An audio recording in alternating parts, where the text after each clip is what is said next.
Abanawa, Sheba, Shemayan, Padashaya, Shika, Ahaya, Malawaka, Taba'a, Tawanka, Haya Aisha, Baharakda, Kawa, Haya, Bashemayan, Abanawa, the Come Carry One, Wasa Laknawa, Kwa Waknawa, Kasa Laknawa, Kwa Wak Yanawa, Wala'a, the Baha Nawa, Banasayawan, Abal, Kawashai Nawa, Man Rai, Kayalaka, Amalakwa, Wahala, Wahak, the Awiyam.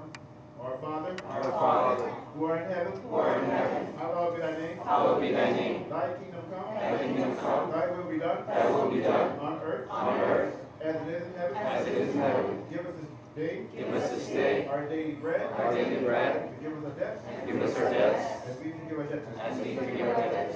And lead us not into temptation, but deliver us from evil. For thine is the kingdom, and the power, and the glory, forever. Shemai, Yasharallah, Ahaya, Ahaya, Akkad. Shemai, Yasharallah, Ahaya, Ahaya, Akkad. Shemai, Yasharallah, Ahaya, Akkad. Hear, O Israel, the Most High power, Ahaya, is one.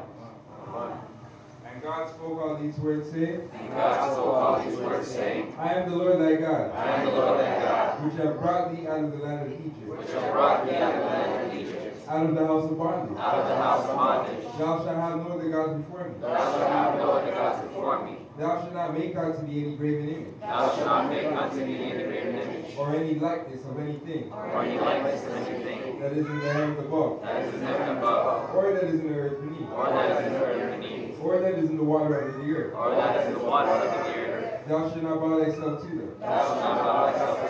nor serve them. Nor serve them. For I, the Lord thy God, For I, the Lord thy God, am a jealous God, am a jealous God, visiting the iniquities. visiting the iniquities Visiting the iniquities of of the fathers upon the children, unto unto the third and fourth generation unto the third and fourth generation of them that hate me, of them that hate me, and showing mercy showing mercy unto thousands of them unto thousands of them that love me, and keep my commandments. and keep my commandments. Thou shalt not take the name of the Lord thy God in vain. Thou shalt not take the name of the Lord thy God in vain. For the Lord will not hold him guiltless The Lord will not hold him guiltless that taketh his name in vain. that taketh his name in vain. Remember the Sabbath day, Remember the Sabbath day, to keep it holy. to keep it holy. 6 days shalt thou labor, 6 days shalt thou labor, and do all thy work. and do all thy work. But the seventh day But the seventh day is the Sabbath is the Sabbath of the Lord thy of God. the Lord thy God. In it In it thou shalt not do any work. thou shalt not do any work. Thou, Thou, nor thy son, nor thy son, nor thy daughter, nor thy daughter, thy manservant, thy manservant, nor thy maidservant, nor thy maidservant, nor thy cattle, nor thy cattle, nor the stranger that's within thy gates. nor the stranger that is within thy gates. For in 6 days For in 6 days the Lord made heaven and earth, the Lord made heaven and earth, the the sea, and all that in the midst, and all that in the midst, and rested the seventh day. and rested the seventh day. Wherefore the Lord blessed the Sabbath day, Wherefore the Lord blessed the Sabbath day, and hallowed it. and hallowed it. Honor thy father and thy mother, Honor thy father and thy mother, that thy days may be long that thy days may be long upon the land, upon the land which the Lord thy God giveth which thee. the Lord thy God giveth thee. Thou shalt not murder. Thou shalt not murder. Thou shalt not commit adultery. Thou shalt not commit adultery. Thou shalt not steal. Thou shalt not steal. Thou shalt not bear false witness against thy neighbor. Thou shalt not bear false witness against thy neighbor. Thou shalt not covet thy neighbor's house. Thou shalt not covet thy neighbor's house. Thou shalt not covet thy neighbor's wife, Thou shalt not covet thy neighbor's wife, nor his manservant, nor his manservant, nor his maidservant, nor his maidservant, nor his ox, nor his ox, nor his donkey, nor his donkey, nor anything that is thy neighbor's. nor anything that is thy neighbor's. And all the people said, Amen.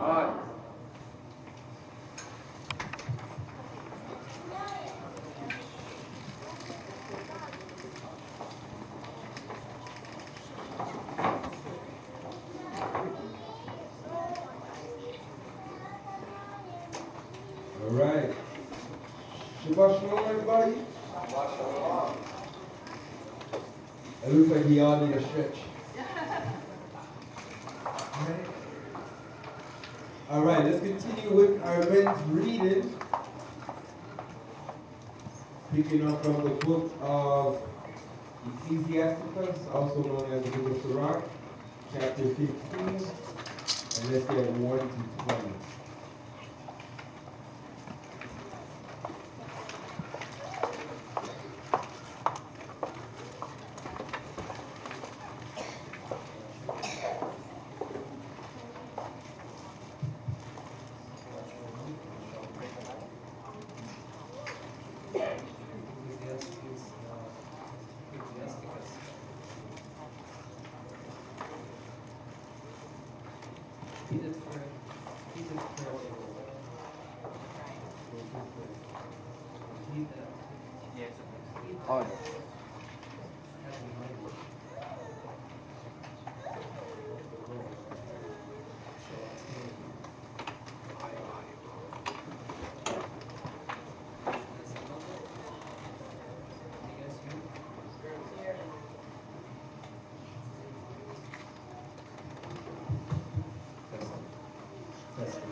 He that feareth the Lord will do good, and he that hath the knowledge of the Lord shall obtain help. And as a mother shall she him, and receive him as a wife married of virgin. With the breath of understanding shall she feed him, and give him the water of wisdom to drink.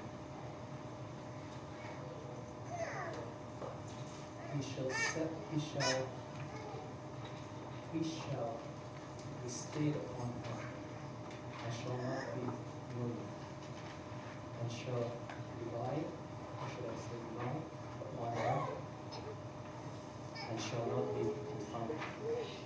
She shall exalt him above his neighbors, and in the midst of the congregation shall she open his mouth.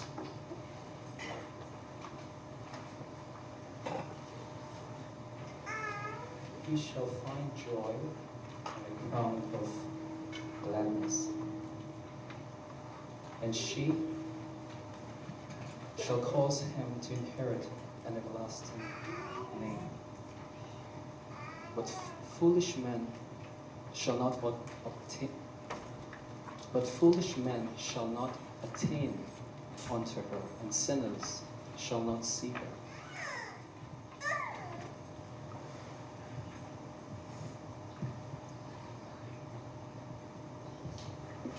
Shabbat Shalom, everybody.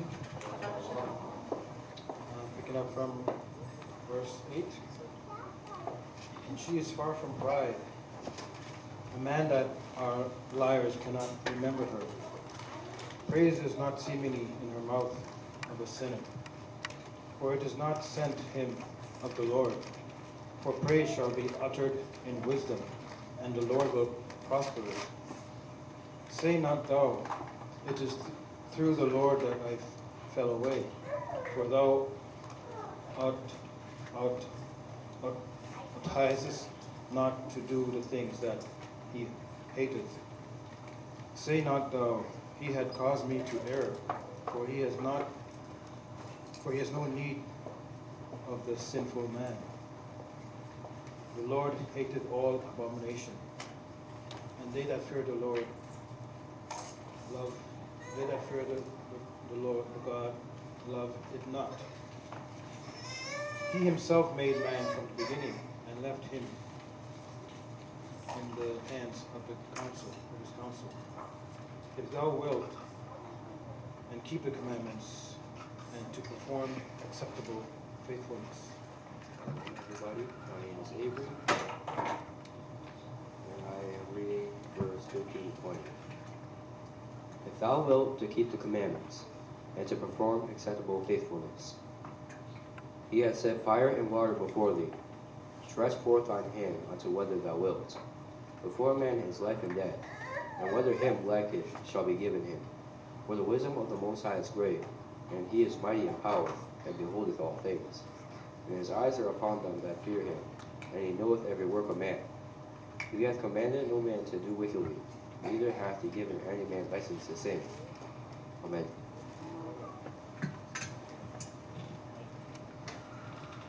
All right, any questions on what we just read?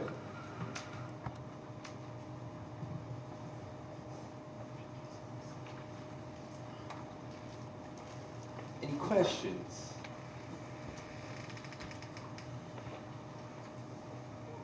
Anything anyone want to highlight?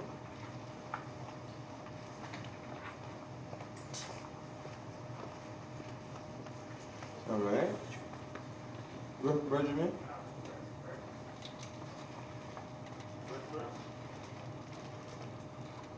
Verse number 1. He that feareth the Most High will do good, and he that hath the knowledge of the law shall obtain her. Holy Spirit. Holy Spirit, right? Keep on going though. And as a mother shall she meet him and receive him, as a wife married of a virgin. With the bread of understanding shall she feed him, and give him the water of wisdom to drink. He shall be stayed upon her, and shall not be moved, and shall rely upon her, and shall not be confounded. She shall exalt him above his neighbors, and in the midst of the congregation shall she open his mouth. Right now, where and who in the Bible where we can find examples of this? Someone who applied this.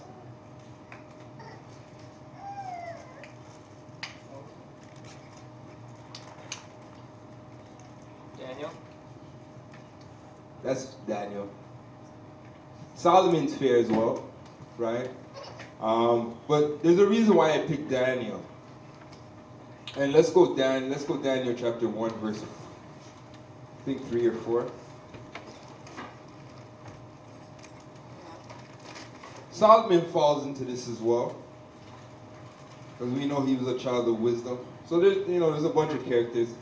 But there's one particular thing that kind of stood out that made me think of Daniel.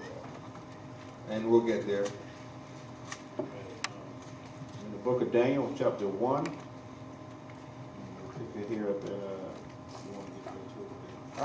We could go a few let's start from verse 2. And the Lord gave Jehoiakim, king of Judah, into his hand, with part of the vessels of the house of the Most High, which he carried into the land of Shinar, to the house of his God. And he brought the vessels into the treasure house of his God. And the king spake unto Aspenaz, the master of his eunuchs, that he should bring certain of the children of Israel, and of the king's seed, and of the princes, children in whom was no blemish, but well favored and skillful in all wisdom. Skillful in all what? In all wisdom, cunning and knowledge, and understanding science, and such as had ability in them to stand in the king's palace, and whom they might teach the learning, and the tongue of the Chaldeans. All right. So we know Daniel was amongst these children, but these were children that applied the same principles. So from their youth, they were taught in the ways of wisdom. They were taught to keep her sayings, to keep the proverbs, to keep all the things that we can read about in books like Sirach and whatnot. And we see how the Most High was able to use them to bring forth His will, His understanding in the Babylonian Empire, right? Now let's go to the book of Susanna.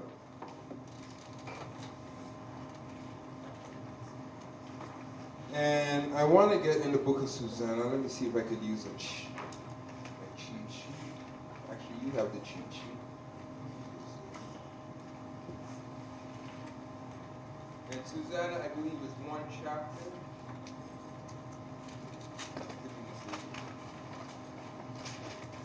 Small book, though.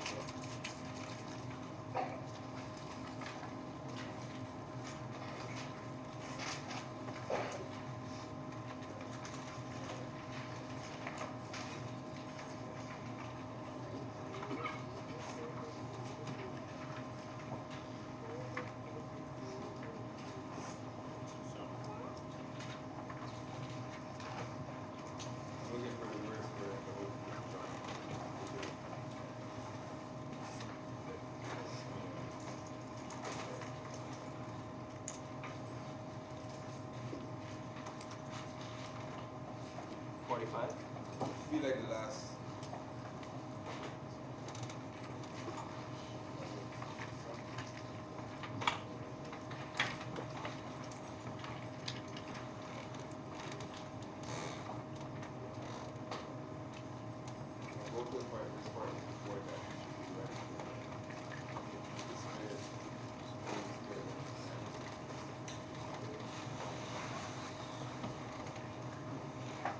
Anybody find it? Verse 45. 45?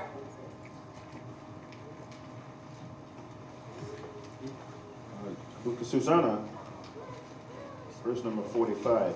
Therefore, when she was led to be put to death, the Most High raised up the Holy Spirit of a young youth, whose name was Daniel, who cried with a loud voice, I am clear from the blood of this woman. Then all the people turned them toward him, and said, What mean these words that thou hast spoken? All right. So the point that I was just trying to bring across, and this is why I said Daniel stood up, because it was in the mix of the congregation where Daniel spoke out and was able to speak wisdom in order to save an innocent soul from being put to death. Right? So that's why when they said, it caused her voice to be said in the multitude, Daniel was the first person that came to mind. But there's other examples as well. I can think about a prophet, a time when we were about to be besieged. Holy Spirit came upon him and spoke wisdom to encourage us that, you know, this battle that we're about to fight is not our own, but it's of the Most High. So there's so much different scenarios. But we see how Daniel, being a young man, trained in the ways of wisdom from his youth. Later on, Holy Spirit would actually work through him, whether it be visions, dreams, the interpretation of riddles. All those things were brought forth through him, through the Holy Spirit. But as I said, he was one who was taught up in the ways of wisdom, and wisdom became that bride or that mother that carried him through all those captivity and utilized him and all of that, right? Anything else, though, that wants to highlight? I want to get the... Verse 11 and 12. 11 and 12?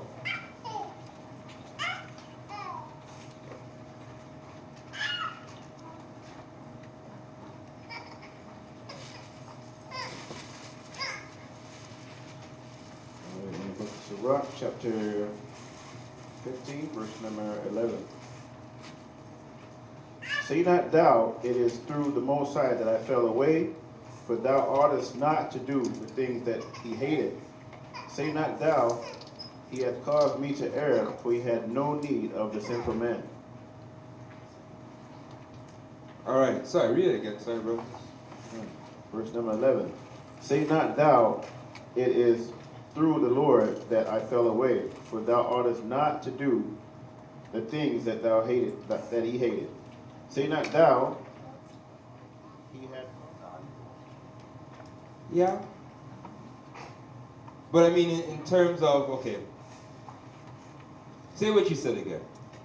I was saying that our loyalty is more valuable because we decided to stick with the Most High's path that might be more strenuous as opposed to going the easy path that's alternative to the Most High's. So kind of, you know, showing some form of, based on the choice we made, there's a reward basically for the challenges that come with making that choice, basically, right? And that definitely is a fair answer. Where Louis? He wants us to choose him. Wants us, Kyle. But why? Well, it's part, I see it, I feel it because it's part of the test, right? Like, he provides multiple options, and one of the options are him, right? How else would we know if we choose? Well, I mean, there's two options. Right, but you know what I'm saying? I'm saying, like, the options are there, he wants us to choose him, right? Yeah. And how else would he know unless there's another option there for us to choose, right? Kyle. So we're definitely there. Definitely got the nail on the coffin. And we got Sister Marcia. For accountability? Accountability. But I think with accountability is definitely one part. But it doesn't really answer the question on why he gave us the ability to choose between the contrary, right? But a lot of the things that I'm saying are definitely there. It's a correct answer. Well, it's a gift. Let me get Sister Anita, then I get the two brothers up there. It allows you to experience the choices that you have, Yeah. that you can know between good and bad. Okay. And I mean, that's fair. But the Most High says, I know what I have planned for you. I have good things planned for you. True. Anything outside of me, falls with the adversary. So, through the option of having choices, it gives us the ability to experience those things. But that's not what the Most High would desire, right? Because, in the end of the day, he wants us to choose him. But there's a reason why he gave us free will, right? Brother Carl? Yeah, I was saying it's a gift. So, meaning he gives us basically life to choose again, good or evil, but it's through his love we can actually, because I think what the brother there was saying, it shows, beyond loyalty, it wouldn't be true life if we didn't have the option, if we had to serve the Most High, Okay, So I see what you're this- saying. This shows God on different like spectrums. Like if you know, because I guess the good and evil it encompasses, I guess, a part of the Most High, right? Because He did create the adversary. So it's like, okay, this is the negative side and this is the good side. You choose which part you want to be a part of. Okay, but why? Well, again, because that's love. Like it's showing like He loves us so much that He's willing to allow us to. You know, if I was an atheist, you gotta rip that apart. So, you know what? I got love too, and you know what? I'm gonna leave a heroin. You know, heroin. I'm gonna leave, a loaded gun, unattended, and see which one you choose. Put a child in front of it. Let's see which one they choose. That's a hard way of showing love.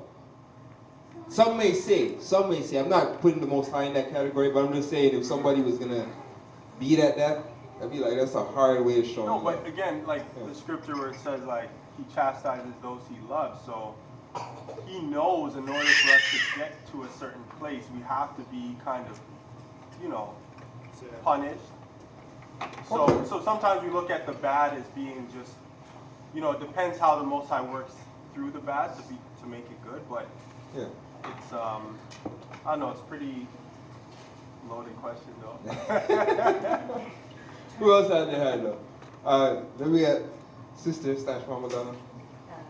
So I'm listening to everyone. Yeah. To me, it sounds like He gave us the free will because He trusted us, Yeah. and to show the adversary that we are His people, and He knows that we're going to go to Him, and we're going to choose Him, because He knows everything. I'm gonna say Yeah. yes, because He does know everything. And I think pretty much what you're saying, which is true, is that in the end of it, He knew that there would be men that would choose Him. Right? So regardless of everything that would be on this playing field, the good, the bad, the ugly, and whatnot, at the end of it, there would be those that would choose Him. Right? And that sums up what you're saying, and it's absolutely correct. But I think it didn't answer the question on the why. Forgive me, brother, right now. Say again? Say again? Randy. Thank you, brother Randy. I should know that by now. I think maybe say at the end of the day, you can't say that He forced me. Right. And big T. Right. Pretty much straightforward. God. And that's the argument that I before I kind of looked into the whole topic where I ran, because I think about it, it's like, if the Most High designed us by nature to follow Him, there will be a side of us that would rebel based on the fact that it wasn't our choice. So therefore, we would still rebel in that being the fact that we were programmed to worship Him. Right? It's kind of like, for instance, when we look at with the mark of the beast and whatnot, what Satan is doing, he's taking away free choice. And he's saying, I need you to serve me. And I'm willing to do this, that, in order to get you to serve me. So therefore, he's playing on, even though there's still a choice, he's trying to limit that choice to force you to worship me. So that's definitely good. I mean, that aligns perfectly, right? But let me add something to this. Because I said this conversation can go so many different places. But let me hear Brother Hudson first. Go on. Yes. If the Most High didn't give us free will or free choice, and we could only do what's good per se, could we truly call it good? Come. Right? If I'm only programmed to, like you said, praise the Most High, and there's no option outside of that, can I truly call it good? Or am I just doing... Right, so everybody hear what Brother Hudson said? Right, so without, and we touched on this in times past, without there being something bad, you can never call something truly good. Right, if there's not the opposition of there to, pull you aside, so to speak. So that's the reason why that is part of the why. But let's get to the why, right? So all those are the understanding why free will is so important, right? Because in the end of the day, the Most High is looking for those that love us and that are willing to, despite the infirmities of the flesh, change to become good, right? And that's the reward, the fact that we're able to change compared to what the flesh is, right? And allow the spirit to transcend. So that's one part of it. The other part of it, and let's get John 15 and verse 14.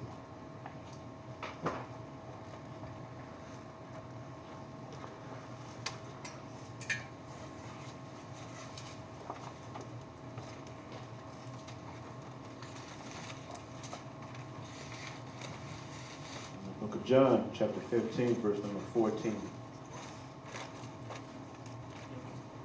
It reads, "Ye are my friends, if ye do whatsoever I command you. You gonna go? Henceforth I call you not servants, for the servant knoweth not what his Lord doeth. But I have called you friends, for all things that I have heard of my Father I have made known unto you." All right. So here we see Christ referring to those that would follow him according to the word. He considered them friends. Now, what if I was setting up a new world? Me, not me, but metaphorically speaking, as the Most High. I knew that I would make another world, and I have a dear beloved son. But I'm looking for friends for my son. And I want the friends to be just like my son. You know, any parent, parents, you're going to want good friends for your son, right? And on top of having good friends for your son, you also want to, so we want to have good standards for, good, we want our friends to have the same standard as our son, so to speak, same upbringing as our son, so to speak, right? How would you do that? So for instance, okay, let me say it again. So I know, for instance, I got a son. Eventually, I got another world, kingdom, everything created for my son. I'm looking for good friends for my son. Kind of like, because in the end of the day, we'll use this comparison as well. This works as well. It's kind of like The Bachelor, right? You went a little bit far with that. But I'm looking for good friends for my son. And, I'm going to put some of the friends, they're going to have to go through this journey, this course, as in this present time. And those that make it and overcome and become truly good, according to the direction that and the example that my son has left, they will be allotted into the kingdom to be partakers with my son in this new kingdom. Would that be far-fetched? So, for instance, he gave us free will in order to choose what was good. So that at the end, through free will and the friendship we made with the Most High, eventually we would be friends with his son in the kingdom too. All right, you guys get what I'm trying to say? Yeah. Get it. Now let me show why I'm saying what I'm saying. And we're going to get a few things. We're going to go in recognition for a second. And we'll get page 408. And let's start here. And then we're going to jump. Yeah, 402.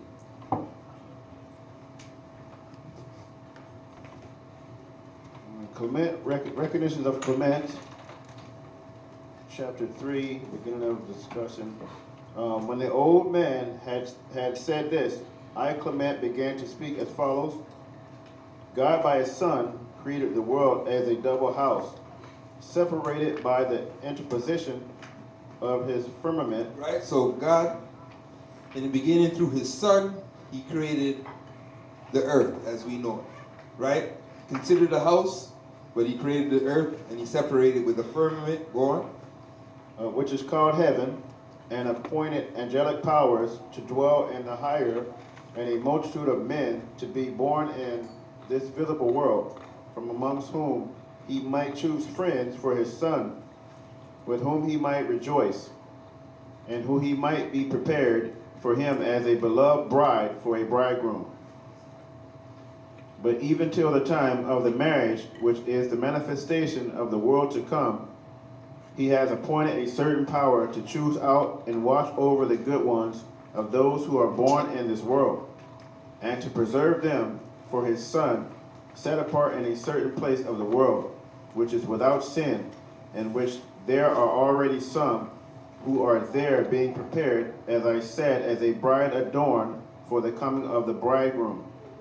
For the prince of this world and of the present age is like an adulterer, who corrupts and violates the minds of men, and seducing them from the love of the true bridegroom, allures them to a strange lover. Right? So where mankind, through following the goodness of the Most High, was destined to be in the new world with being friends with, even though he's the king and priest, Christ said it himself, I no longer call you servants, but I call you guys my friends, if you do the things that are written of you.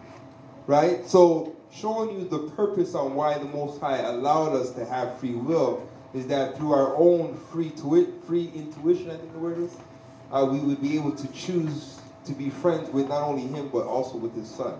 Right? Let's go on to this part. But someone will say, go on. How then was it necessary that the prince should be made? So why is it necessary that Satan was made? Go on. Who was to turn away the minds of men from the true prince. Go on. Because God, who, as I have said, wished to prepare friends for his Son, did not wish them to be such as by necessity of nature. Right? So he didn't want it to be by necessity by nature. Necessity by nature means he didn't want it to be that they were already programmed. Same way how we're programmed to breathe, programmed to blink our eyes. He didn't want it to be that we were programmed, but off of our free will, our free choice. Choose this. Go on. Could not be aught else but such as should desire of their own choice and will to be good.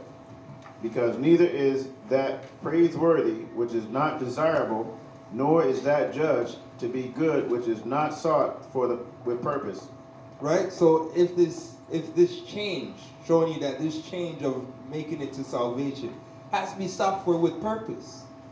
Right? We have to have purpose in dedicating ourselves to the Most High. You know, I was thinking about this morning. I said it's so easy for us, for instance, the flesh to take over, and we know how much it is of a fight to allow our spirit to resist the desires and pull of the flesh. So this change comes with a battle, right? And that battle sometimes starts internally, but it comes with a fight from every direction. Internally, dealing with family, dealing with friends, dealing with the world. And as a result of that, there is a great reward, right? And that great reward is not only do we have eternal lasting life and whatnot, but we are part of that few that are able to be called friends of his dear beloved Son and married to the groom, right? There's more there? Or that's it?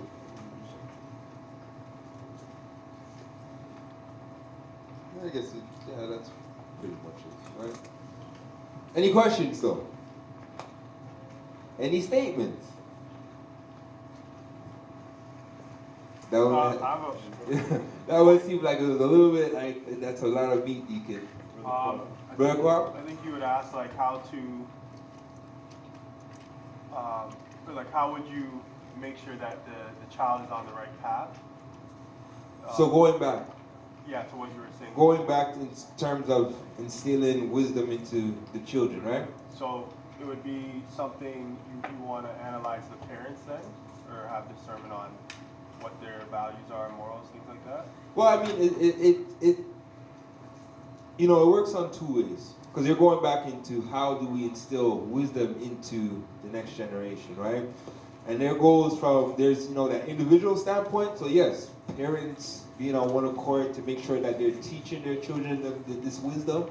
You're also demonstrating this wisdom, right? Because, you know, sometimes with children, they can hear one thing and see it different. And, you know, even them will look at it as hypocrisy. So we want to make sure that we're instilling these things individually as parents, but even also as a community and as a church, being that example, allowing them to see how, you know,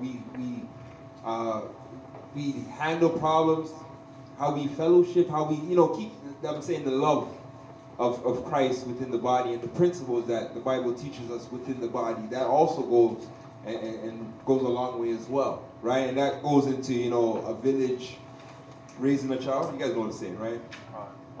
And that's the part we play as a whole. So, you know, there's starting from the parents, starting from the home, being on one accord with that, husband and wife.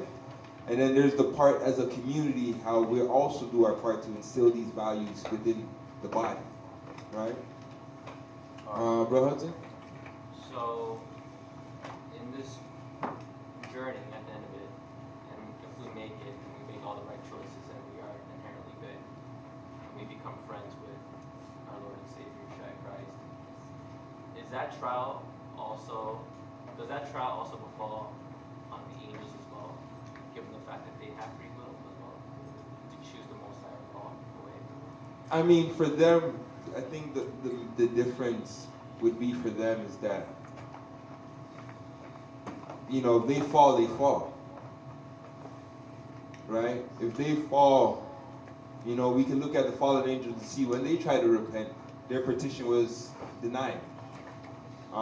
So they're not like us where we have this period of grace to try to get it right. They're already dealing with the eternal already. Right? So therefore, their accountability is greater than our accountability. Right? So, yeah. Right? But he still has given them, you know, free choice because, you know, you think about Tower of Babel, how the 70 angels that were put over the 70 nations to shepherd them. And how through their shepherding, the Most High says, okay, you know what? Had somebody else appointed to keep account of everything they would do.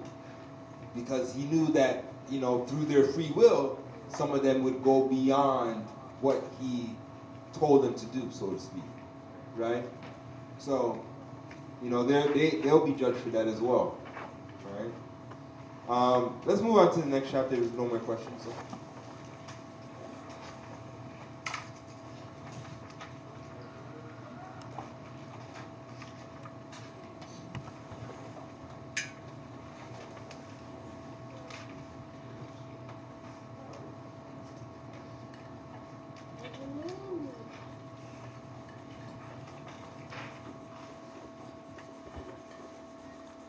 Now the last question though, before we get to the next chapter.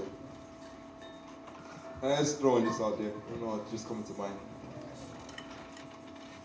Can there be levels and friendship? Levels? Yeah. Like for instance, because some may say, okay, you know, Deacon, and it's fair, right? You know, Deacon, I'm not sure about this friendship thing. I know him as my Lord and my Savior and my King. And I'm a servant. Oh. And I would agree with all of that. But is there levels in friendship? Con. Right? You guys know what I'm trying to say? I was waiting for someone to say, I don't know, Deacon. Because I was saying at the same time, I'm saying not to put myself in a position, but I'm a deacon. Well, a lot of you guys are my friends. I mean, everybody in this room should be my friend, but you know what I mean. And so, you know, we see that, right? doesn't really change our positions. But beyond anything, we're brethren. Before any title and anything, we're always brethren and friends. And that should always, that's that love that should never change anything, right? So I just want to highlight that. All right, let's get the next chapter.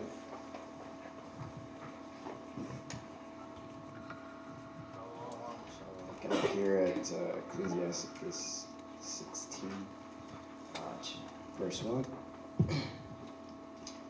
Desire not a multitude of unprofitable children, neither delight in their ungodly sons. Though they multiply, rejoice not in them, except the fear of the Lord be with them. Trust not thou in their life, neither respect their multitude. For one that is just is better than 1,000, and better is it to die without children than to have them that are ungodly.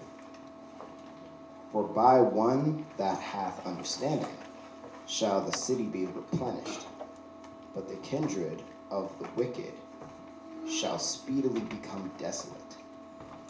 Many such things have I seen with mine eyes, and mine ear hath heard greater things than these.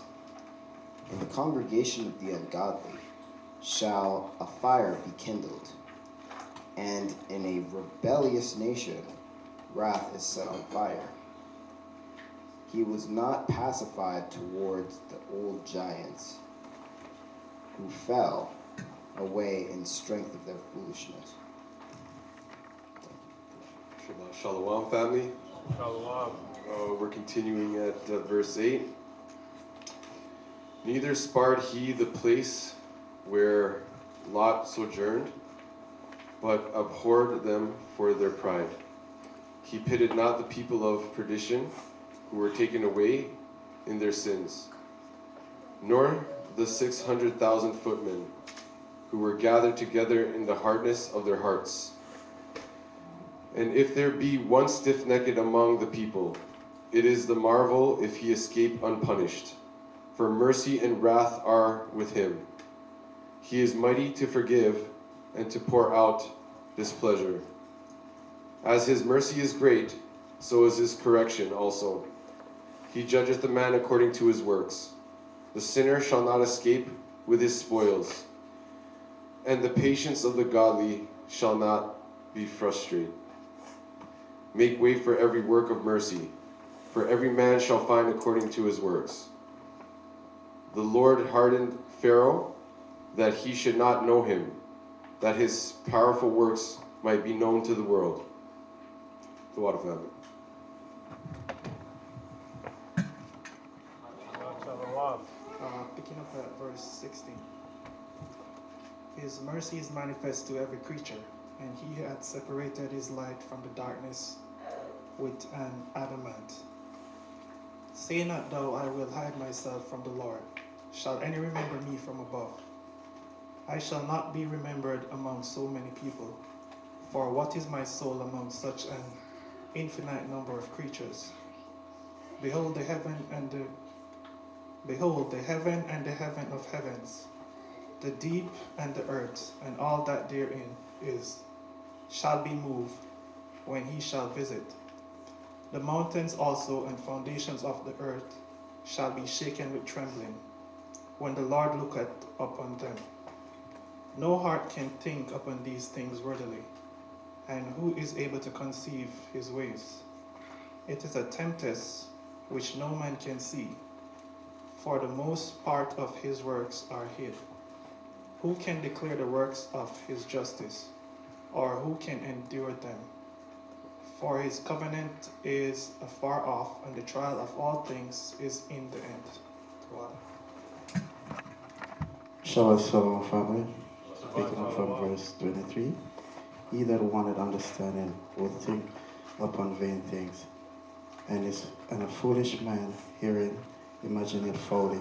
My son, hearken unto me, and learn knowledge, and mark my word with thy heart. I will show forth doctrine in weight, and declare his knowledge exactly. The works of the Lord are done in judgment from the beginning, and from the time he made them, he disposed the part thereof. He garnisheth his works forever, and in his hand are a chief, and in his hand the chief of them unto all generation. They neither labor nor are weary, nor cease from these works. None of them hindereth another, and they shall never disobey his word. After this, the Most High look up on the earth and fulfill it with his blessing, with all manner of living things, as he covered the face thereof, and they shall return unto it again. Tawada. All right. Chapter 16. Anything anyone want to highlight? Brother Louis? As great as his mercy and love is, it's also as great as his punishments can be. And that speaks volume. Because we know how deep that mercy goes. But you don't want to be on the flip side of that. This grace time that we have called grace, once that's up, that flip side might come in, right? Regiment? Verse 7. From 7. He was not pacified toward the old giants who fell away in the strength of their foolishness. Right? So, everyone understand what's being said there? Or that's what you're asking what's being said there, basically?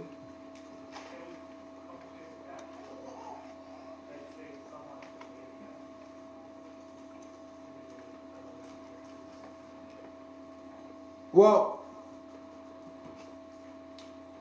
what was the foolishness that the giants fell away from? What was the foolishness, should I say, that caused the giants to be fallen away from? Because I would say, yeah, but first we have to understand what was the foolishness the giants fell away from. Right? Anybody know?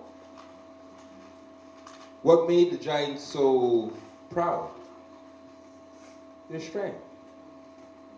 Right? And that's why it says, read it again. Was that again?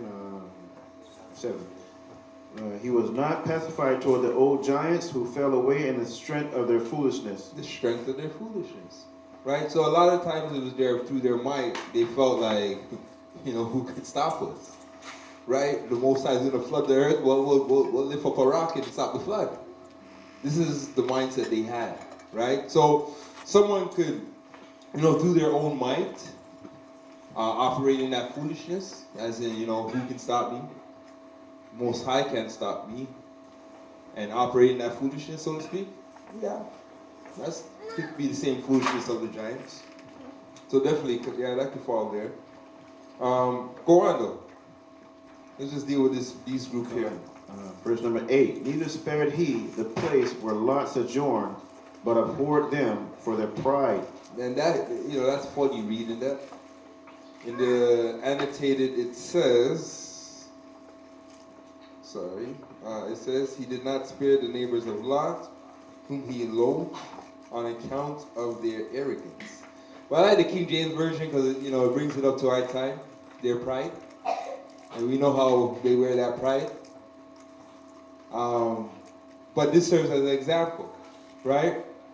And, we see that, first, I'm about to say what was their pride, but the question I have to ask is what wasn't their pride? Because, they were on a whole new level to the point where they would even have slept with the angels if they had it their way. But nonetheless, the Most High left that as an example that he ain't going to be pacified, for you operating contrary to what he decreed from the beginning. Right? What else? Go on. Verse number 9. He pitied not the people of perdition who were taken away in their sins, nor the 600,000 footmen who were gathered together in the hardness of their hearts. All right, so verse 9. Who's verse 9 speaking about? Let's see. Verse 9. Not Pharaoh yet. Who's in the... Read it again, Brother Shema. God. He pitied not the people of perdition who were taken away in their sins, nor the 600,000 footmen who were gathered together in the hardness of their hearts. All right, so people of perdition, they were in a land that wasn't theirs. Who's he speaking about? The rebels? The Canaanites. Oh. What about the 600 men that went out? Who's he speaking about? No, that's what I thought at first. But he's talking about all those who came out of Egypt. Right? Who made it out of Egypt into the promised land? Let me ask the question again. It's only 2 souls.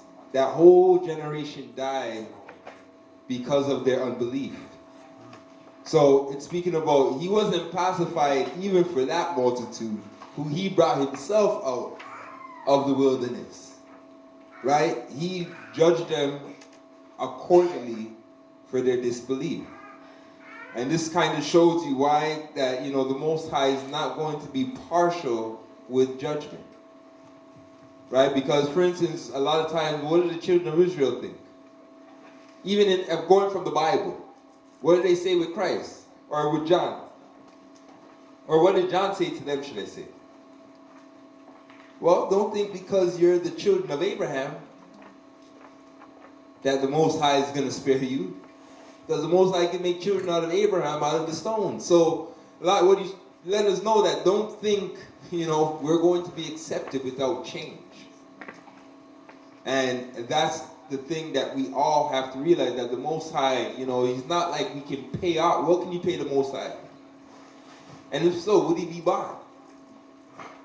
Because we know he's a fair judge. Right? So, with that being said, really and truly, there's nothing to deceive us in our own mind to think why we should be spared if we do not meet, the requirements of the kingdom. There's nothing. Right? The giants, they thought they were strong. Nations, they thought they had pride. So on and so on. He gives us different examples. And the Most High didn't care. In fact, if the story of Noah doesn't wake us up to show us he doesn't really respond, he'll put 8 people on a boat. And, the multitude he will judge fairly and accordingly.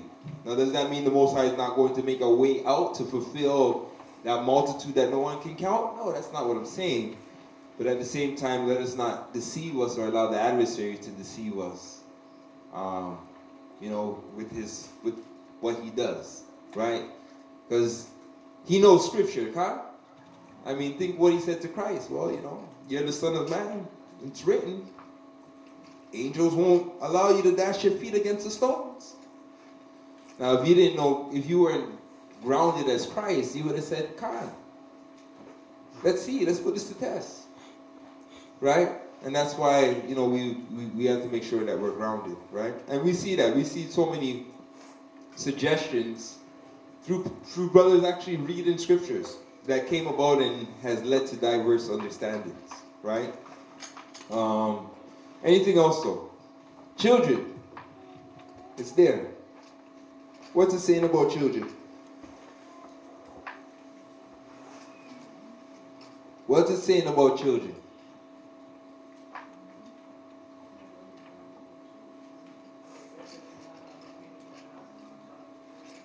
Basically, right?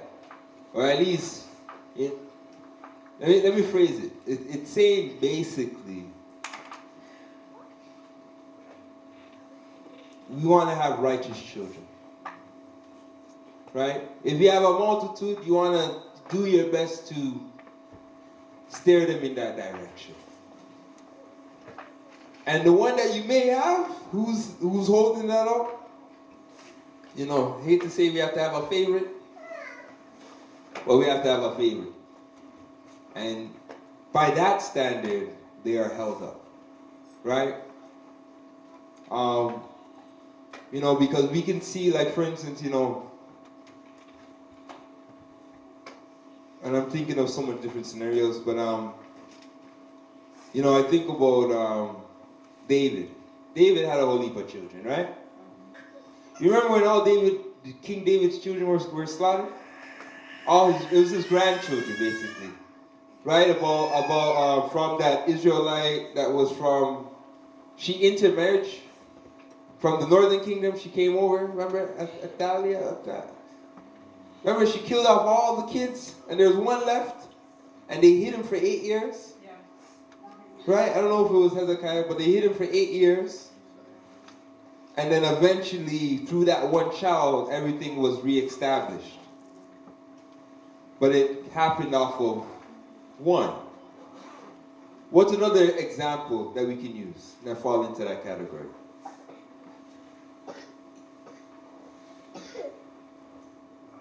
What about Jacob and Esau?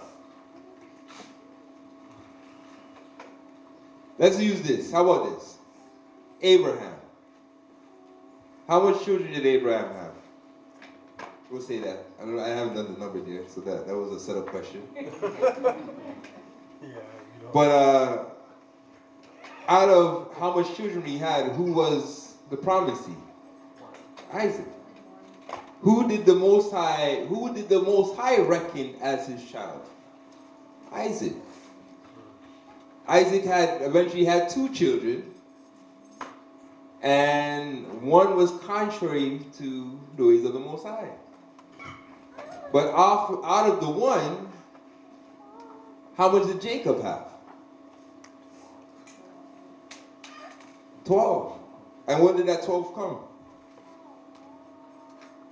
Right? It comes to the point where you can't even number them. Because it'll be like the sand of the sea. So off of that one righteous seed, a nation was made. So one righteous is more valuable than a multitude of, I'm going to say headache.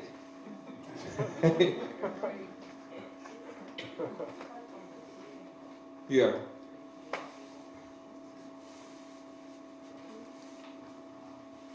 Did he choose Abel? He made the choice.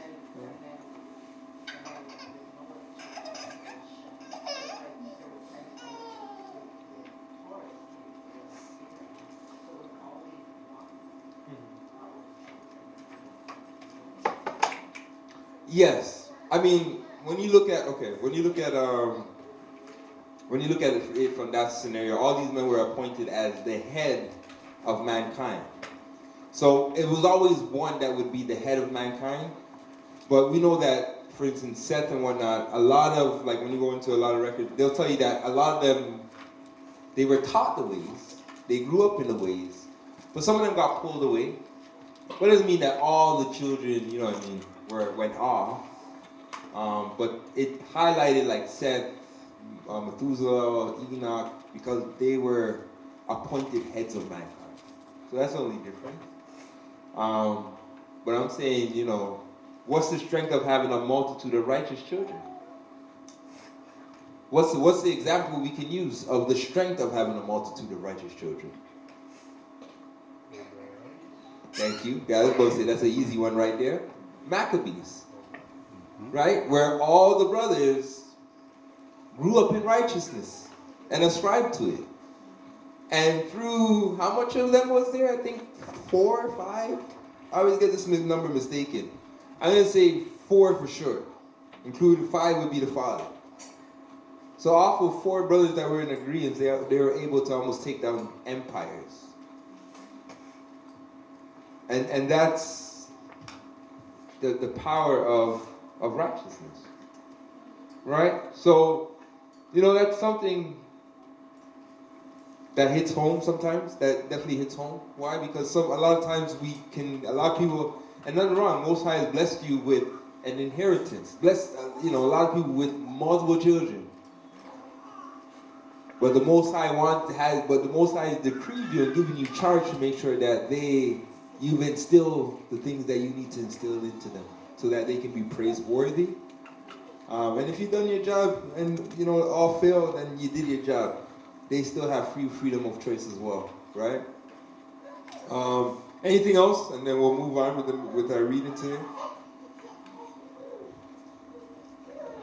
Anything else? Brother Hudson? Just verse 22 and 23 in the annotated. Could you? 22 and 23? Could you expound on that? You get it. Verse number 23 and 22 in the annotated. Who is to announce his acts of justice, or who can await them? For his decree is far off. Such are the thoughts of one devoid of understanding. A senseless and misguided person thinks foolishly. Just something you want to highlight there? I was just wanting you to expound on what that means. Read it again. Verse 22. Who is to announce his acts of justice, or who can await them? For his decree is far off. Right, so speaking about the covenant. So, because these things are not right before us and eventually will come to pass, so to speak, the question is asking, who can wait for these things? Right, read it again. Who is to announce his acts of justice, or who can await them? For his decree is far off. Right, so talking about the promises. Right, go on. Such are the thoughts of one devoid of understanding. A senseless and misguided person thinks foolishly. Right, and because they're so far off, those that don't have faith, they look at these things as foolishness. Right? One more thing I want to get, let's get to 26. And you can go on there annotated. All right, verse number 26. When the Most High created his works from the beginning, and in the making them, determined their boundaries, he arranged his works in an eternal order, and their dominion for all generations. They neither hunger nor grow weary, and they do not abandon their tasks. They do not crowd one another, and they never disobey his word. All right. Now, what's being spoken about here? What is being spoken about here?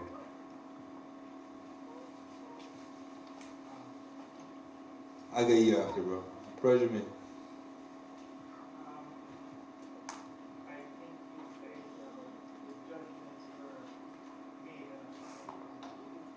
Close. That's another scripture. That's another one where he says he set the places of judgment before even the world was created. That's a different scripture. Anybody else? Bro Hudson. So he's just talking about the Most High works and his creation, and how some of them are created in a specific order, certain dominions, for example. The sun always rises from the east, sets in the west. The seasons, they don't change their times. They come in their proper order as the Most High created them.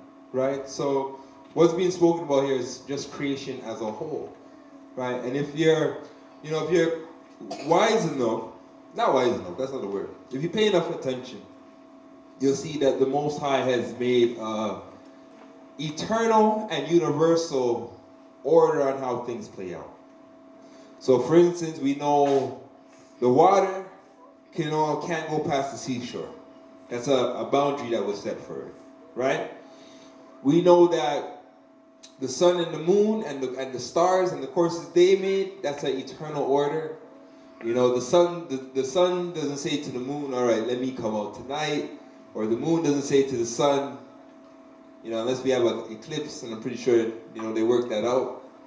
But in most cases, everything follows its eternal order, right? And that's why, a lot of people will say that the law of the Most High is done away with, but actually the world is actually governed by law. Everything is governed by law, right? So, we can see that. Within creation. What's the one thing, though, that goes outside of order? Human beings, mankind. So while the whole of creation is in order with the Most High, mankind is the only thing out of order with the Most High. And that's where free choice I guess that's part of that free choice, right? I think we can leave that there. Right? Now they say they don't crowd one another. Actually, hold on, read this part. Right? I'll read it. They neither hunger nor grow weary, and they do not abandon their tasks. They do not crowd, or in the KJV it says get in the way of one another or hinder one another. So we see that creation itself moves in and operates in harmony, right? We see this harmony, right? As the body of Christ, isn't this the same harmony that we need as a body? So we're like, everybody has a task, has a function. Nobody stepping on one another's toes to get their task or their function done. And everything just smooth works in its own harmony, so to speak. Ideally, that's something we should aspire to. Definitely know there's kinks in the road that we still have to hammer out and whatnot, but ideally, the same way how the heavens operate in one accord is the same way how the body is eventually should get, or should aspire to, right? So I'm going to leave that there.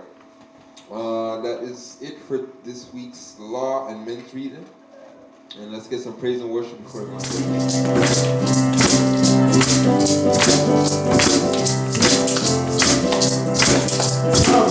I'm going into a higher cloud. Come, let us praise our God. Come, go with me into a higher cloud. Come, let us praise our God. Praise God, praise God, praise God.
Come let us praise our God. Praise God, oh praise God.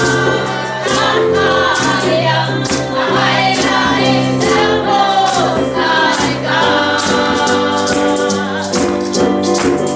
Come go with me into our highest hour. Come let us praise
44, 1 to 8.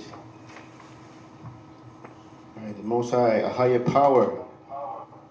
In the name of our Lord and Savior Yeshua and the Holy Spirit, welcome Dr. Walk. To the chief musician for the sons of Korah, Maschil, we have heard with our ears, O Ahaya.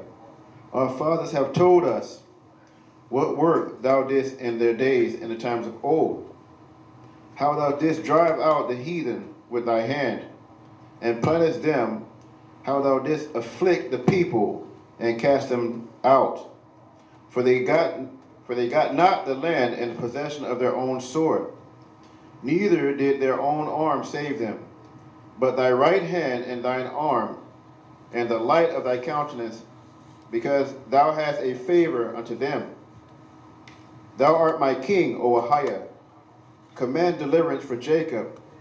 Through thee will we push down our enemies. Through thy name will we tread them under that rise up against us. For I will not trust in my bow, neither shall thy sword save me. But thou hast saved us from our enemies, and hast put them to shame that hated us. In Ahia we boast all the day long, and praise thy name forever, Salah. And in the name of our dearly beloved,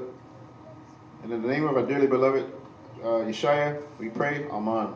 Amen.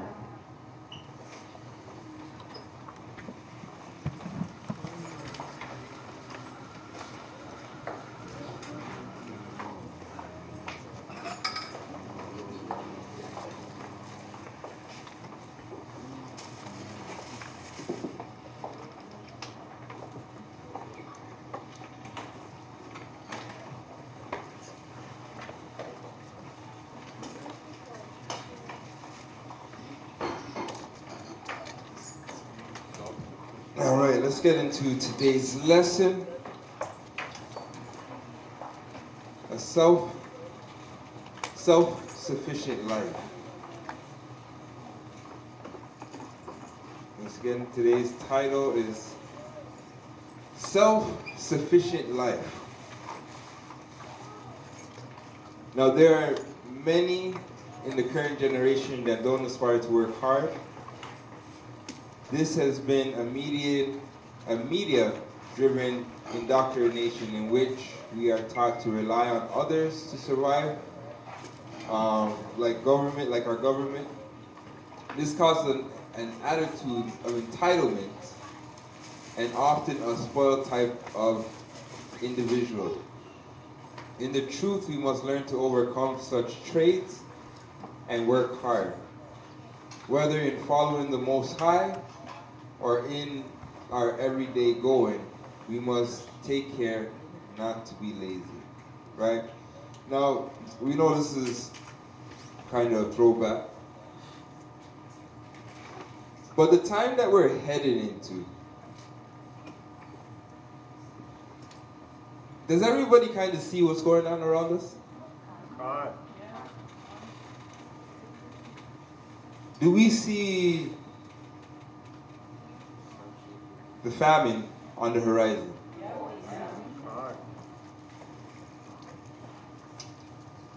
What else is on the horizon? Like, where do we go from there? A famine of the word. So we see, we haven't reached the famine of the word, but we're fastly approaching there. All the laws are kind of in place.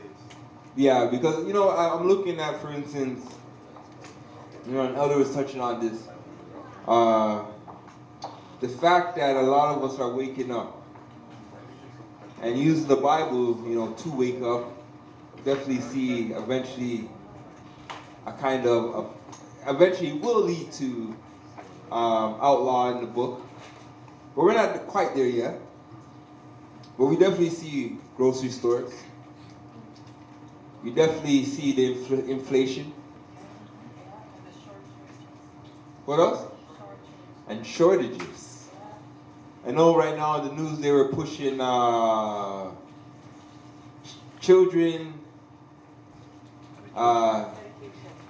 Children medication. Saying right now we don't know where to find it. Can't find nothing. I know I went to the dollar store. I was trying to find some peroxide. Can't find no peroxide. Someone was telling me in Vancouver they couldn't get any baby feed. That was happening in Vancouver. I never heard of Vancouver. Wouldn't surprise me. But also in the States, that was a big thing in the States, where they couldn't get no formula, right? Tylenol. Medicine. Advil. Say it again? The shortage of lettuce. Some restaurants are. Lettuce. That one kind of shocked me. I see that one on the news today where they're like, you know, restaurants are altogether doing away with lettuce. Yeah, with salad, yeah. Because the price of lettuce is, you know, doubled. And I'm like, hold on, lettuce? $7. Like, lettuce? Like, you know what I mean? But I guess because of what's happening in California right now, they're saying a lot of lettuce. But when we hear stuff like that, what comes into our mind? I mean, what's like, you know, what's some of the thoughts? The end of time. What else? A lot of it seems to be kind of like what they're pushing in the media is not the full story. So I met someone recently and I brought up this fact that, you know, are you getting your stuff ready? These things are running out. But he said, if you go to a lot of these more cultural supermarkets, their store shelves are stocked. So it's usually just the stuff that big farmers promoting and the big mass corporations that they're telling you their stuff's running out, but they're not showing you what's happening on the other side of it. But again, on the other spectrum, we obviously know if they can't just, you know, deceive people by making them think stuff is running out, they'll just hike up the shipping prices. Yeah. So, well, we know it's a forced famine that they're trying to engineer and create, but nonetheless, we still see it. Right? But we know, like, for instance, there's food. I mean, you know, I think it was a couple weeks ago, sister donated a bunch of pumpkins and stuff. Farmers giving away pumpkin. So there's food, but we know that they're doing things to forcefully cause this shortage, this famine, right? You want to say something? Sorry. So no, I'm saying basically, you know, when we look where things are going, what do we see? Definitely on the horizon, right? Definitely, you know, we're right there.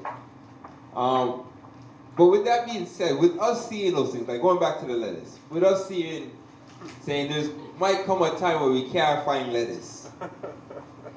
What's our mindset? What's our way of thinking? Prepare. Thank you. So, you know, the mindset should be, well, we're going to have to start planting our own lettuce seeds, right? Because we're heading in a time where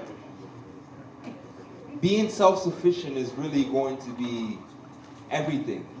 Not everything, but it's going to be essential because Christ Most High, that'll be everything. But having the wherewiths and the knowledge to be self-sufficient outside of this is really going to go a long way. And that's really and truly, if anything we talk about today is really what I want to be highlighted, is that eventually we're going to end up in a time where we're going to have to be self-sufficient individually and collectively. So with that being said, let's get Proverbs chapter 6.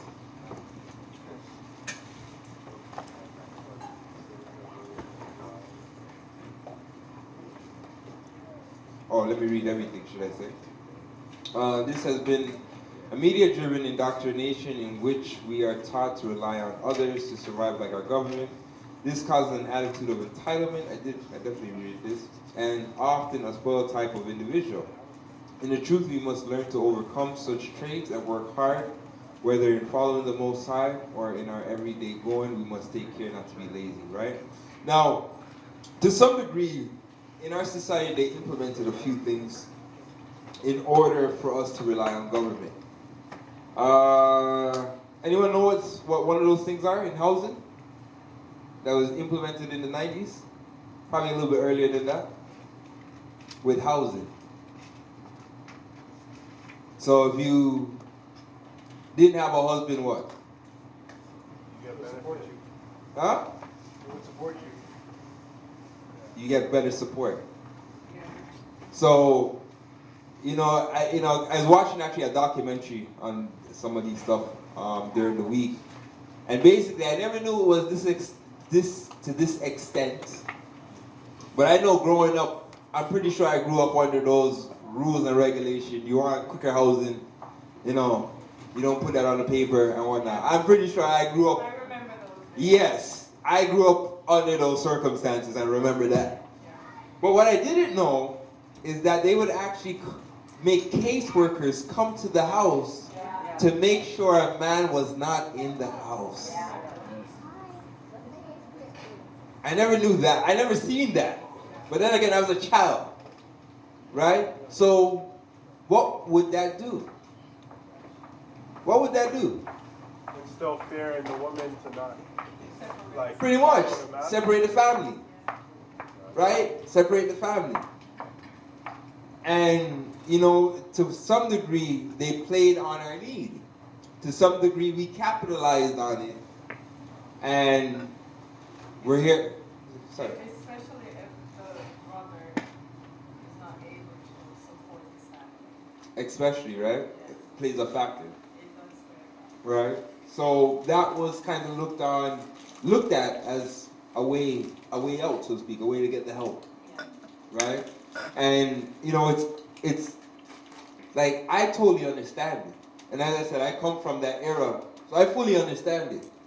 And then none of us were looking at the real agenda was to get access to the children. Right? None of us looked at it from that perspective, right? We were just trying to make sense of out of life. But when we look back at things, we always see that with government, there's always an agenda. And for us, that agenda is usually not good in most cases. Right now, it's to the point where this agenda is targeted against all citizens compared to just the children of Israel as it's been in time past, right? But let's get Proverbs, though. Book of Proverbs, chapter 6, verse number 6. Go to the ant, thou sluggard, consider her ways, and be wise, which having no guide, overseer, or ruler, provided her meat in the summer, and gather her food in the harvest. How long wilt thou sleep, O sluggard? When wilt thou arise out of thy sleep? Yet a little sleep, a little slumber, a little folding of the hands to sleep. So shall thy poverty come as one that travaileth, and thy want as an armed man. All right, so even nature shows us that it is important to work hard. Always finding something to do constructive as well. It keeps you from being idle, where Satan can come in and cause, right? Now, idle time. Everyone know about idle time? Any good come from idle times? No. I mean, it's not horrible, but it's not constructive as well. But we know, for instance, I always use King David. King David had some idle time on top of the kingdom, and he saw Bathsheba in his idle time. Didn't work out for him. We used to have that saying, haunted. Yeah, right? So the whole idea is we want to make sure that we apply time doing something constructive, right? And this both works from a spiritual perspective and also works on a physical perspective, right? So the thing is that, all of us, in the end of the day, we have responsibilities and things we have to take care of, and it's our duty, both husband and wife, man and woman, to take care of our responsibilities, in order to strengthen the household as a whole, right? So, always finding something constructive to do or contribute, and the lesson will go there. I'm kind of speaking before putting the cart before the horse. But I tell you the part where what gets us, right? Because I looked at this lesson this morning, and I said, especially when we're reaching to the end, where being self-sufficient as a body, as a nation, is really going to really play a pivotal part. Because I tell you this, all the other nations, they got this part down already, being self-sufficient. Right? You got your preppers, you got those, they're already prepared, they've already set themselves up. If society was to collapse today, we got plans. We got a whole plan in motion to govern our own society or our own communities, community watches. We have guns, we got food, and we're ready. Now while they're ready, sad to say, the children of Israel were still partying. We're still trying to find a good time in captivity. And we're behind the ball. But what makes up for that is we got the Most High and we got Christ on our side, which goes a long way. Very long way. Right? But with that being said, we now have to position our minds in becoming self-sufficient. So for instance, it's like, whatever trade I have now, whatever thing that I'm doing right now, I'm mastering it in order that eventually it will be applied in my community and be used to bring forth and to govern and help our community as a whole, right? I was looking at Black Wall Street. I was looking at Afroville in Nova Scotia, a few other black communities and whatnot. And one of the things that they had in common is the fact that, for instance, those who built Blackstreet, they were coming from Jim Crow laws. They were coming from a time where they barely had anything. But what they did have is that they were working. They worked in a lot of the plantation, the forces, cotton, building roads, all of that. And they took all that ingenuity that they learned using it for America or the system and applied it and made something for themselves. And this is something that, as a nation, as the children of Israel, we can never overlook. Because what does the Bible tell us about ourselves? What did Christ say about us? We are the what of the world? Salt. The what? Salt. You guys know what that means? Flavor. We are the flavor of this world. Now, on a higher level, that means a lot of the inventions, a lot of the things, we created it. And it might be someone else who patented it, slave masters patented it or took our ideas to some degree. But nonetheless, we are the people that we use Black Wall Street, Jim Crow, come from Jim Crow. We didn't have nothing then. We bring it up to our times where a lot of the inner city kids, maybe not so much in Canada, but it's still in Canada. But other parts of the world where they're coming from real poverty. And out of that poverty, they were able to make diamonds. Out of the dirt, they were able to make diamonds and make something. So I'm saying that there's something in us that the Most High has blessed us with our hands, with our minds, that we can build something out of nothing. And the nations know this and have been prospering from this forever. And we're the only people that, there's times where we did throughout history, but we're the only people that haven't really capitalized off of this talent and ingenuity. I think that's the word that the Most High has given us. And it's coming in a time where we're going to have to go back in that way of thinking, right? So let's continue though. Let's get Proverbs chapter 10, let's get verse 26. The book of Proverbs chapter 10, verse number 26. As vinegar to the teeth and as smoke to the eyes, so is the sluggard to them that send him. All right, so there's nothing worse than entrusting a lazy person to do a job. It's like burning to the eyes. Don't be that person who nobody wants to help.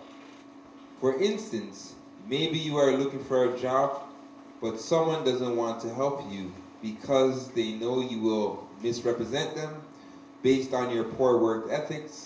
sometimes people avoid asking someone to do things based off the fact they can't rely on the person to not try to, or to not try to cut corners on a job because of their laziness, right?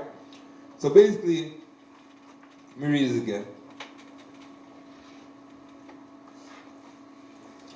Some people avoid asking someone to do anything based off of the fact they can't rely on that person, to not try to cut corners on a job because of their laziness. Now, anyone see this? Everyone can relate to this? Anybody can testify to this? Right? Give me an example. Give me an example, somebody. I can give you an example. Sure, Sister Marcia. So I had these people come and do my floors. Yeah. But they didn't finish it properly and they did cut corners. So when they left, I saw gaps, the T-bar to connect the two floors together. They didn't do it properly. So I called them and said, you started well, but you didn't finish well, so I would never refer you. So they pretty much lost business because of that, right? Anyone else? Well, I think it's hard for people to delegate because of something that they've experienced in the past. And even like, I'm thinking at work, like I work in a restaurant, so the boss will always say, hey, I want to get A and B to do this, this, and that. But you have to be willing to trust the people that you are giving these orders to, right? I mean, yeah, I look at it from a ministry perspective, right? Mm-hmm. Is that, it's hard to delegate in certain areas, because in the end of it, it's like, it's all on your shoulders, really. Pretty much, right? And it's like, I use this, it's like, for instance, let me read this again. Sorry guys, my mind's all over the place right now. Asking someone to do something based off the fact they can't rely on that person. So for instance, like we have events. We have, if we're relying on one another, or I'm relying on you guys, vice versa, you guys are relying on me, and then I'm not here to do my job, then, it puts the whole work at jeopardy. And it pretty much creates chaos. And as a result of that, you're hesitant to ask that person to do the next job based on you expecting the same results. Right? So, taking shortcuts, not being honest with our work and whatnot, it actually does more harm to us. It actually is, it's really against what the Most High promotes us to do. Right? Because, for instance, we're supposed to deal with business, fair weights, fair balances. Like we're supposed to be honest in these things. So what we sell and what we present have to be aligned, right? And a lot of times that's not the case, where we take shortcuts.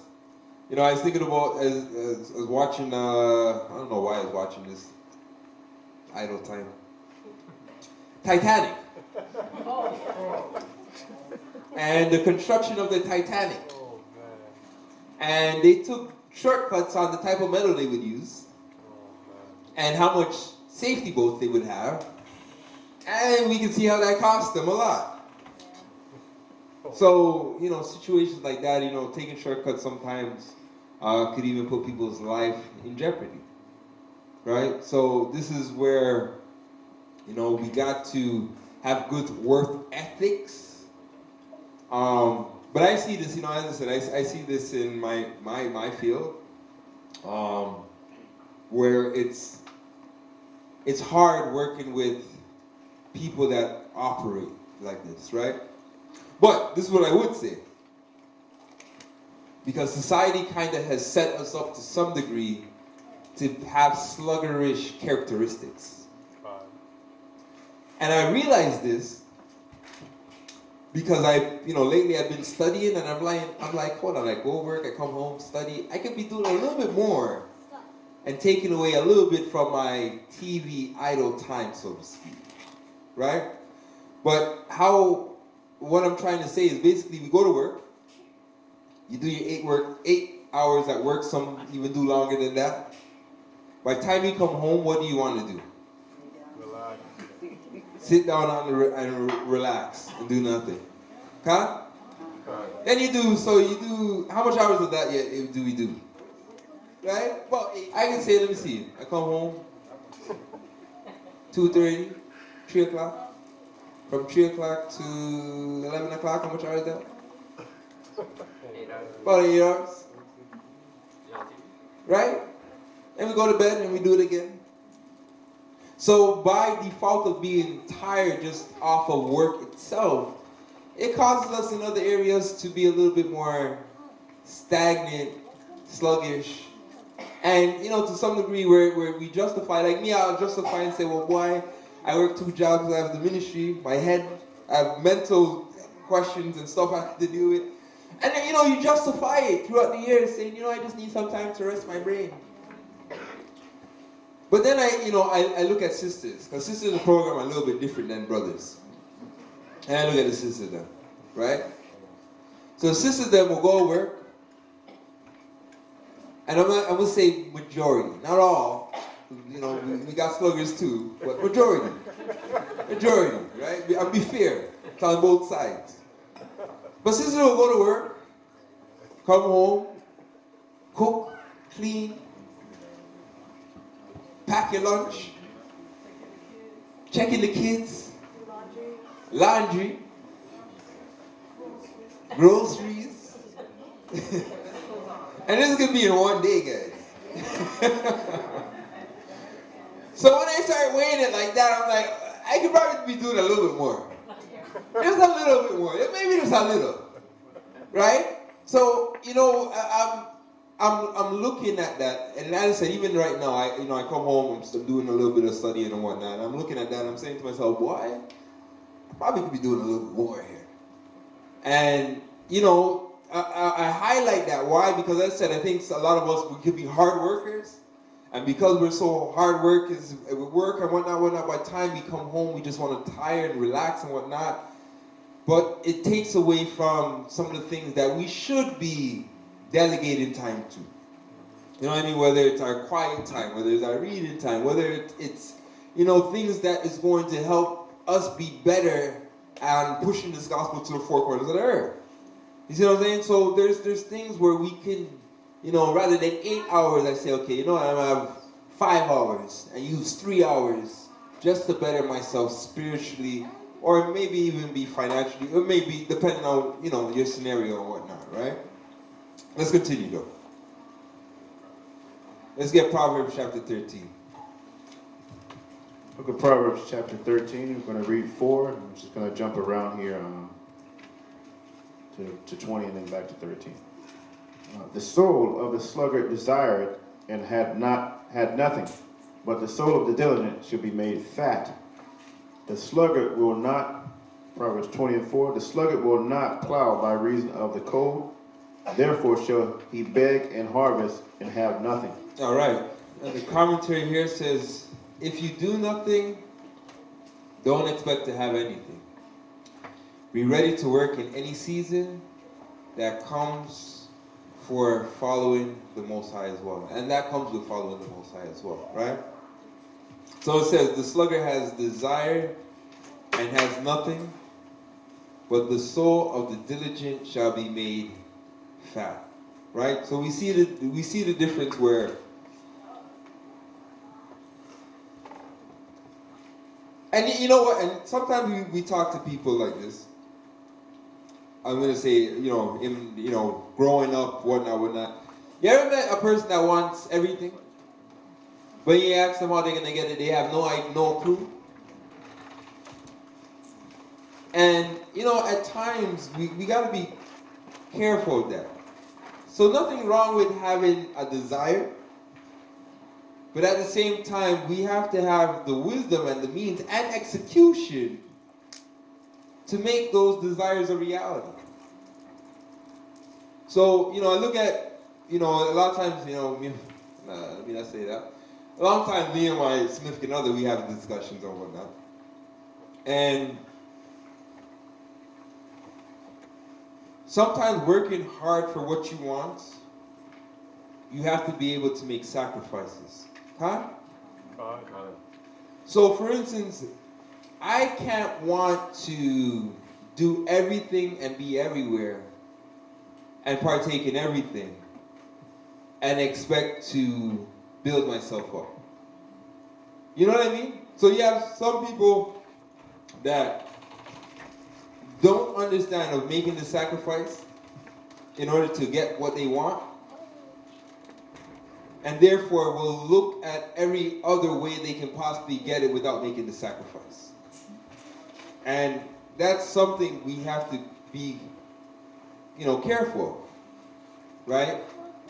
But at the same time, there's another extreme to that where, and I'll tell you the extreme, and we talked about it, I think, the week before or last week, where the extreme of that was where you'll sacrifice so much to obtain the goal and later on regret the things you sacrificed. So I'll give you an example of that is that for me, I sacrificed time with family in order to chase after and work for the things that I wanted. And at the same time, I'm looking at that where now I'm trying to pay for the lack of time that I had with family. So there is a balance with that. But at the same time, there's certain things we have to be willing to sacrifice in order to see a better day, so to speak, right? But let's continue, right? Let's get 2 Timothy chapter 4, 2-5.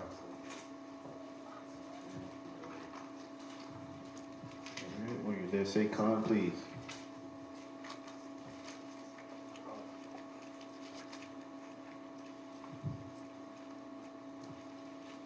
All right, 2 Timothy chapter 4, verse number 2. Preach the word, be instant in season, out of season, reprove, rebuke, exhort with all longsuffering and doctrine. For the time will come when they will not endure sound doctrine, but after their own lust shall they heap to themselves teachers, having itching ears, and they shall turn away their ears from the truth, and shall be turned into fables. But watch thou in all things, endure afflictions, do the work of an evangelist, make full proof of thy ministry. Right, do the work of what? An evangelist. Make full proof of thy ministry. Right, so we should be ready at all times to speak the truth to the people. But this same drive must transfer to other works that need to be done. Let's get Proverbs chapter 26 and let's get 13 to 16.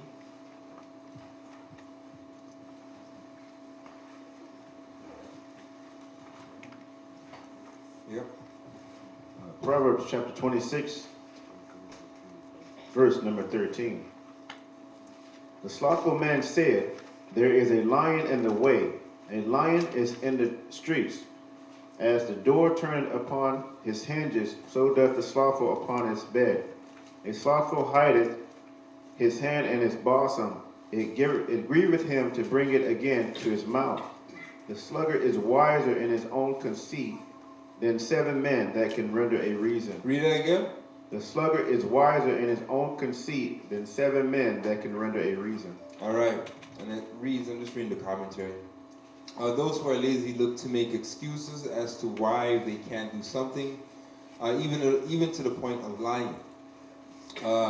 This same individual have a distortion of reality where they believe that they are smarter than those who work hard in everything and lie to themselves as a result. Can anybody relate? Has anybody ever met somebody that's so wise and try to they use their cunningness, should I say, to outsmart you? That fits into this category. Have you ever experienced that?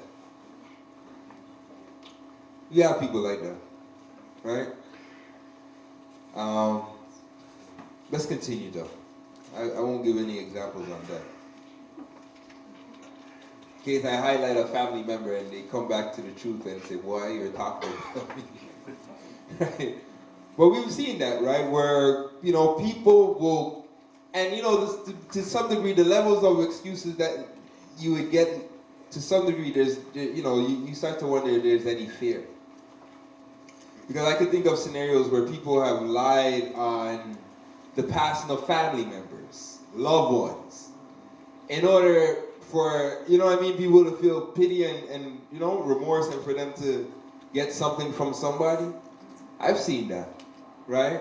And in my head, I'm like, why? I'm too afraid to call bluff on somebody passing away, because, you know, the Most High might work where, you know, I might say my mom, and then to my mom, something happened to my mom, and I wonder why. Like, I called it into existence. But you have some people that don't have that fear and will tell you anything in order to get what they need from you, right? But let's continue. Let's go to Sirach chapter 29 and let's get 2 to 7.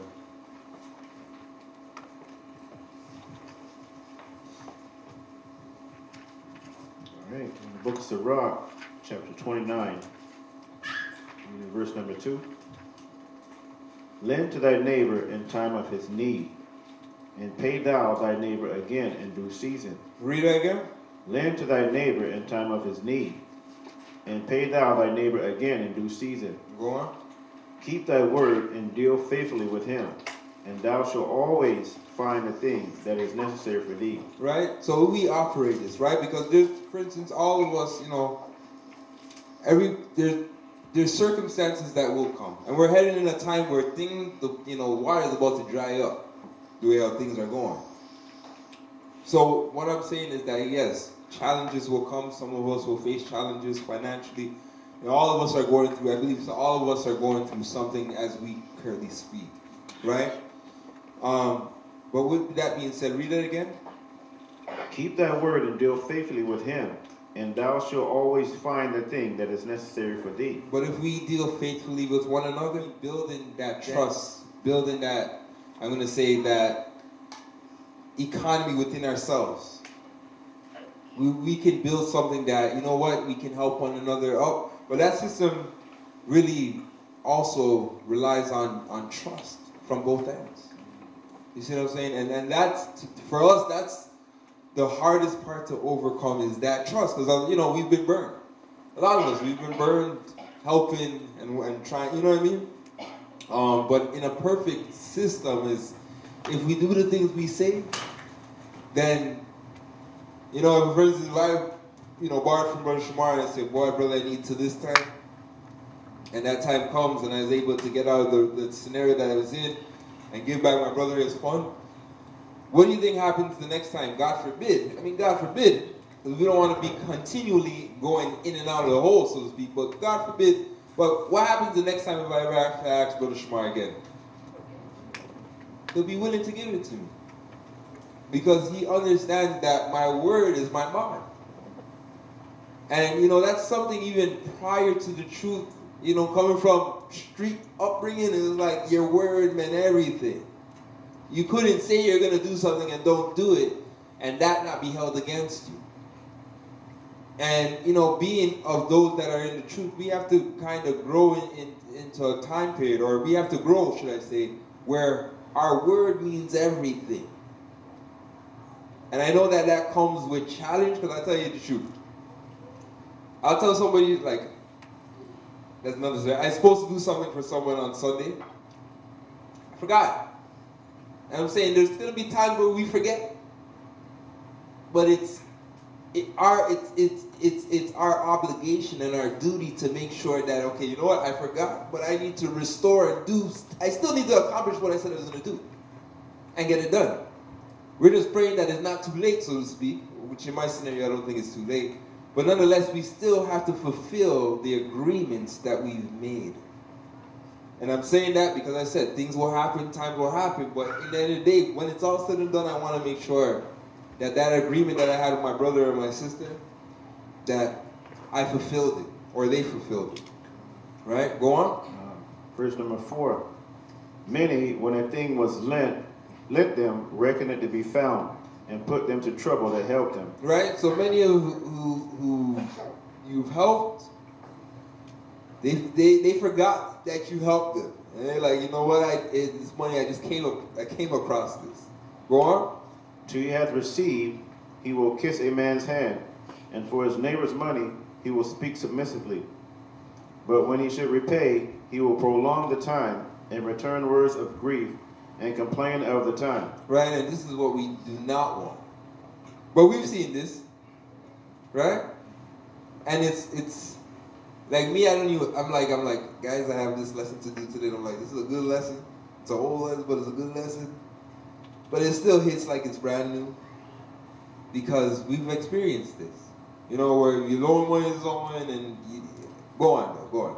If he prevail, he shall hardly receive the half, and he will count as if he had found it. If not, he had deprived him of his money, and he had gotten him an enemy without cause. Right? So in a scenario where you loan to somebody, given to someone, and now you and that person are enemies based on you trying to help them. And I'm saying, you know, in a scenario like that, it can become so frustrating. It's a scenario that none of us, being part of Christ's body, want to find ourselves in with one another. But this is a reality, and this is things that we've probably experienced already in our lives where we help somebody out and we made an agreement that you come back and that person's making all types of accusations against you, and I didn't say this and I didn't promise this, and we see this sometimes on TV shows, court of law, was it Judge Brown? People coming into court and they're talking about we had a verbal agreement and this and that. I mean, we don't want to get there, but we see that this happens so regularly. Right? Go on. He paid him with cursing and railings, and for honor he will pay him disgrace. Many therefore have refused to lend for other men's ill dealings, fearing to be defrauded. Right? So it says there is nothing worse than someone who, I'm going to say freeloader, defrauds. I'm going to just read it as this. Someone who is a freeloader or someone who borrows something with no real effort put forth to pay back that which they owe. Sometimes a person's character can hinder a person from receiving help in times of need due to their sluggish actions. Let's get Sirach chapter 29. All right, we're still in the book of Sirach chapter 29. We're just jumping down to verse number 22. Better is the life of a poor man in a mean cottage than delicate fare in another man's house. Be it little or much, hold thee contented, that thou hear not the reproach of thy house. For it is a miserable life to go from house to house, for where thou art a stranger, thou darest not open thy mouth. Thou shalt entertain and feast and have no thanks. Moreover, thou shalt hear bitter words. Right? Now, let's stop here for a second. Now, what's the wisdom that's being applied here? Because, for instance, some of us, as I said, things are going to get harder. Things are going to get more trying. Some of us may have to find accommodations with somebody, family, somebody, we may even rent from somebody. But what's the wisdom being spoken here?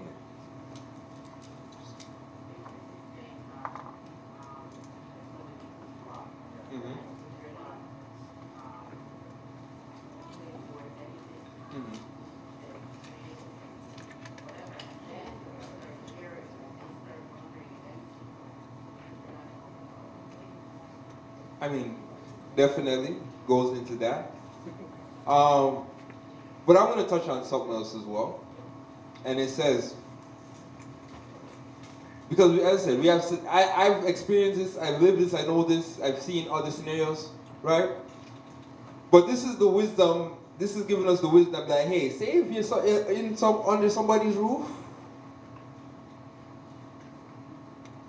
you're pretty much, you wanna, like I used to have this saying, I don't know where I got it from, but if I'm staying with somebody, I don't want to become a burden. So because I don't want to become a burden, I make sure I clean my stuff to myself, I cook, I try to be less, I don't want you to really feel my presence in the house, very minimal. I'm tiptoe. And sometimes we can forget that wisdom, and we, are in a scenario like that, and we want to flex, and we want to show some authority, and we lose sight that, hey, I'm actually under somebody's roof right now. And, sometimes we can miss that and, get kicked out basically, right? Now this is a scenario where I had to learn, and I'm still learning. So I lived under my mom's roof, younger, when I was a little younger. But yet I wanted to be the man of the house at the same time. So I had a lot of mouth. Yeah, I didn't pay a bill, but I had a lot of mouth. Eventually, my mom had to say, boy, that time no. But it's funny because every time I would leave, I would still come back. But when I come back, I'm like, I would, beg her, Mom, please, I'll make sure I do this time. I'll clean up the backyard and, you know what I mean? And then, you get comfortable again and you forget that.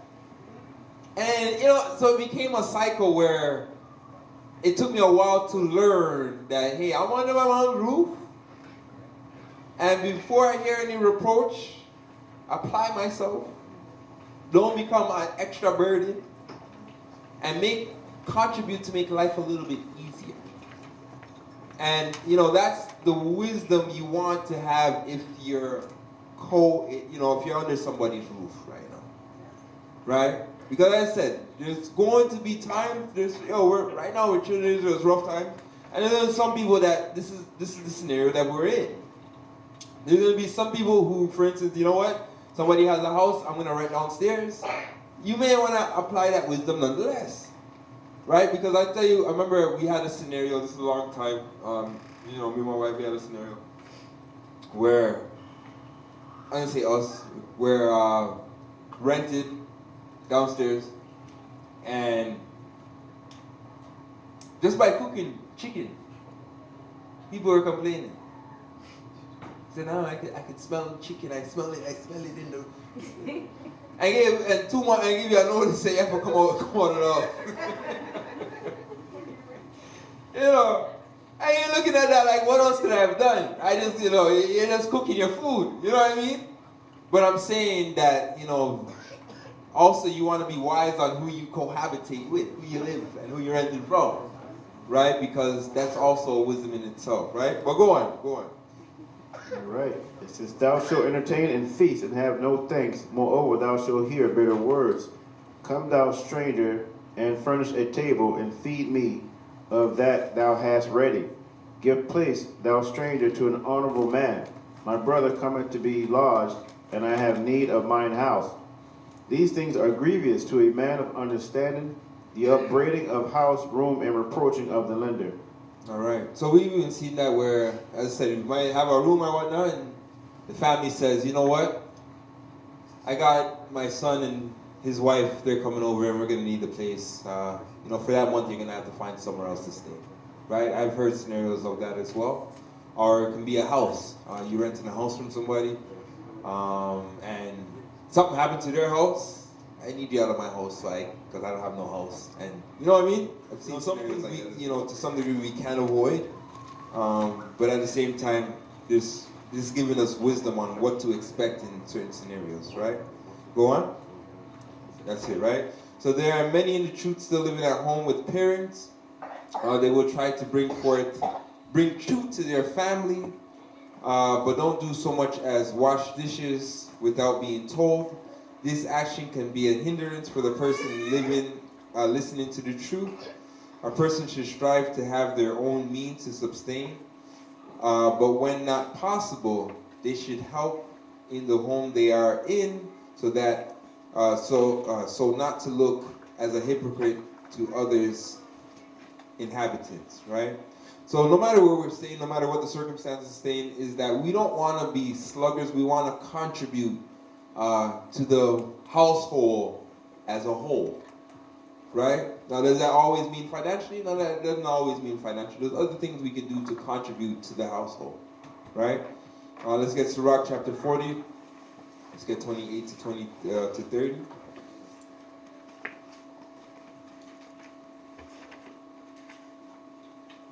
Book of Gocc, chapter 40, verse number 28.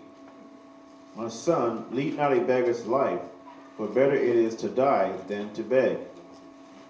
The life of him that depended on another man's table is not to be counted for a life, for he polluted himself with other men's meat.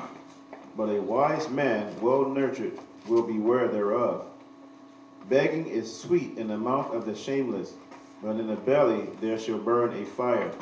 All right, so let me read this. It says, living off the hard work of others is not a life. Only fools can be comfortable freeloading off of someone else, right? Now, as I said, does this mean that we cannot ask for help? No, that's not what the Bible is saying. Doesn't mean that we're going to go through times where we don't need help. That's not what the Bible is saying. Because as I said, circumstances happen to us all. It's through the will of the Most High where we can be rich, we can be in poverty, but all these things have a purpose and have, are helped us to become who we are today. But you do have some people that live a life of begging. Let me use the first one. I use an easy target. Anybody has their, well, this is more scamming than begging. But nonetheless, it's still, we can put it close enough. You guys get those calls? You need your duck feed? Yeah. And if it's not that, then it's, we got a warrant out for your arrest. And if it's not that, it's the hydro. You have an outstanding balance on your hydro bill. Or if it's not that, hooray! You won a trip. Send us some money so we can send your money. And I hear that one. I like, just take it out of the money you owe me already. But nonetheless, we see, we have people who live a life of scamming off other people. And they're good at it. It's not an honorable life.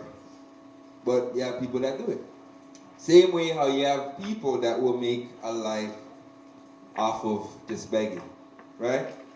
Now you have some people, and I'm going to pick on them as well. You have some people that are on the street that need help. You have some people who make it their work to be on the street and I beg. And I've seen this first class. I've seen this. Where a person needed help. And they're on the street and whatnot. And I ended up booking the same person who was on the street begging somewhere else. And they didn't really look like they needed to beg somewhere else. Right? Or there was another one where the person who was begging, they end up getting, I forgot where I seen this. They end up going in their car, find out they're driving some big car, and they were making thousands off of just begging on the street. Right? So you have people that actually make it a business to beg and wear that, make it look like what it is. Right? Then you have family members. You have a family member?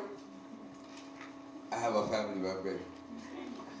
That every time you see you, they pull you aside and say, yes, Kareem, they got a thing, They got a little thing, You ever be like that? And no matter, probably know them all your life. That's just been them.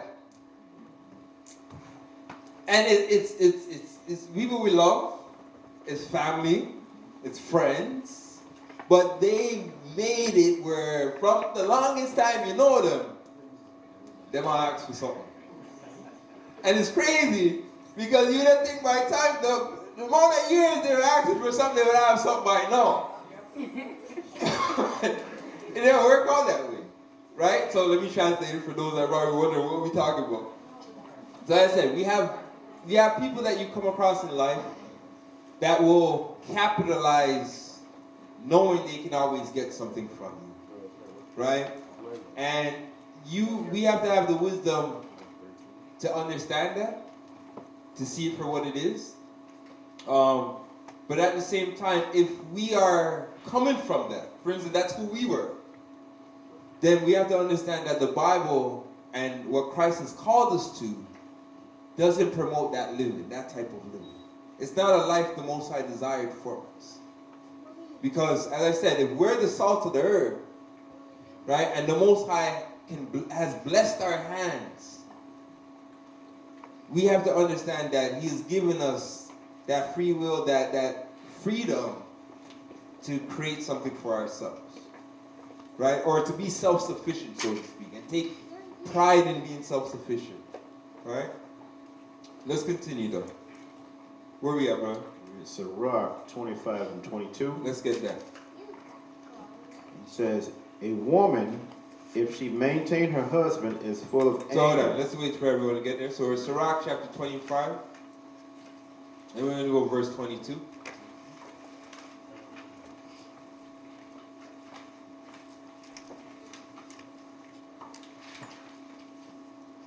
All right.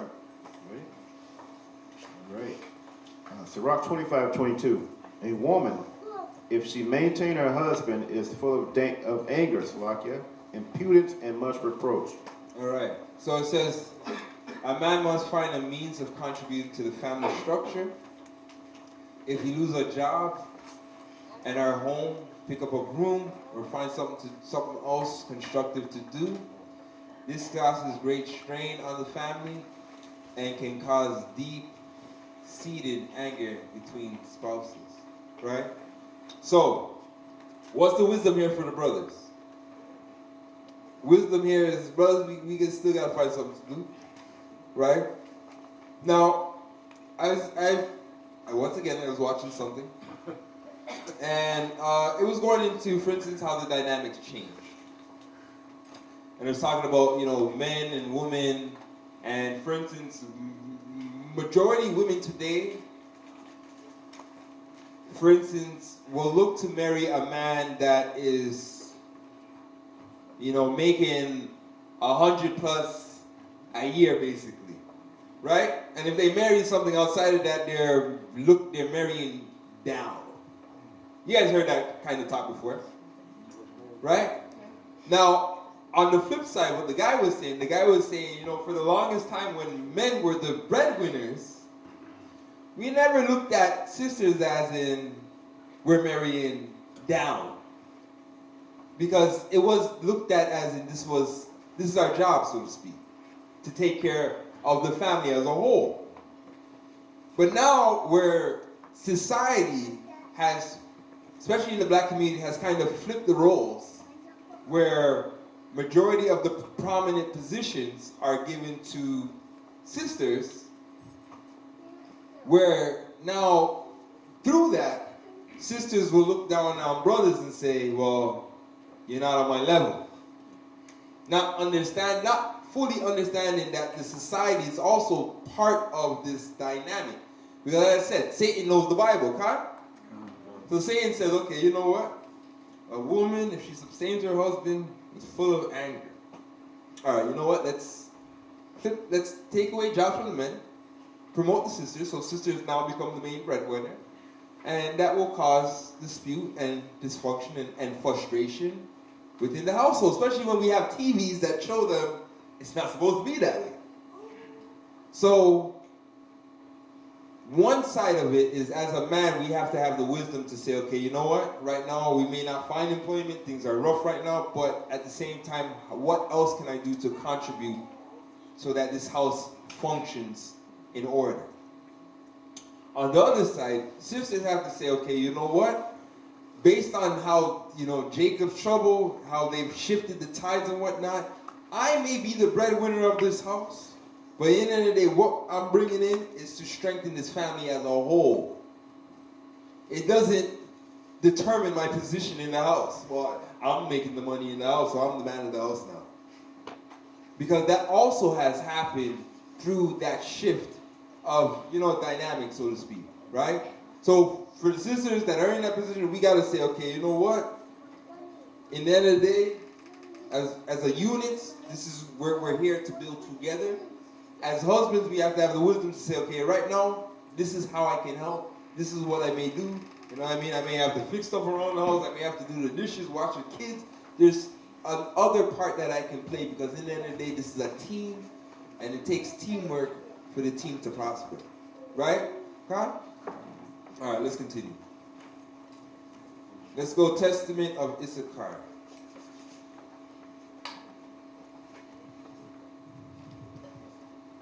All right, so we are going into the supergrapher, the Testament of Issachar, the 12 patriarchs, chapter 3, verse number 1. When therefore I grew up, my children, I walked in uprightness of heart, and I became a husbandman for my father and my brethren, and I brought in fruits from the field according to their season. And my father blessed me, for he saw that I walked in rectitude before him, and I was not a busybody in my doings, nor envious and malicious against my neighbor. I never slandered anyone, nor did I censure the life of any man, walking as I did in singleness of eye. Therefore, when I was 35 years old, I took to myself a wife, for my labor wore away my strength, and I never thought upon pleasure with women.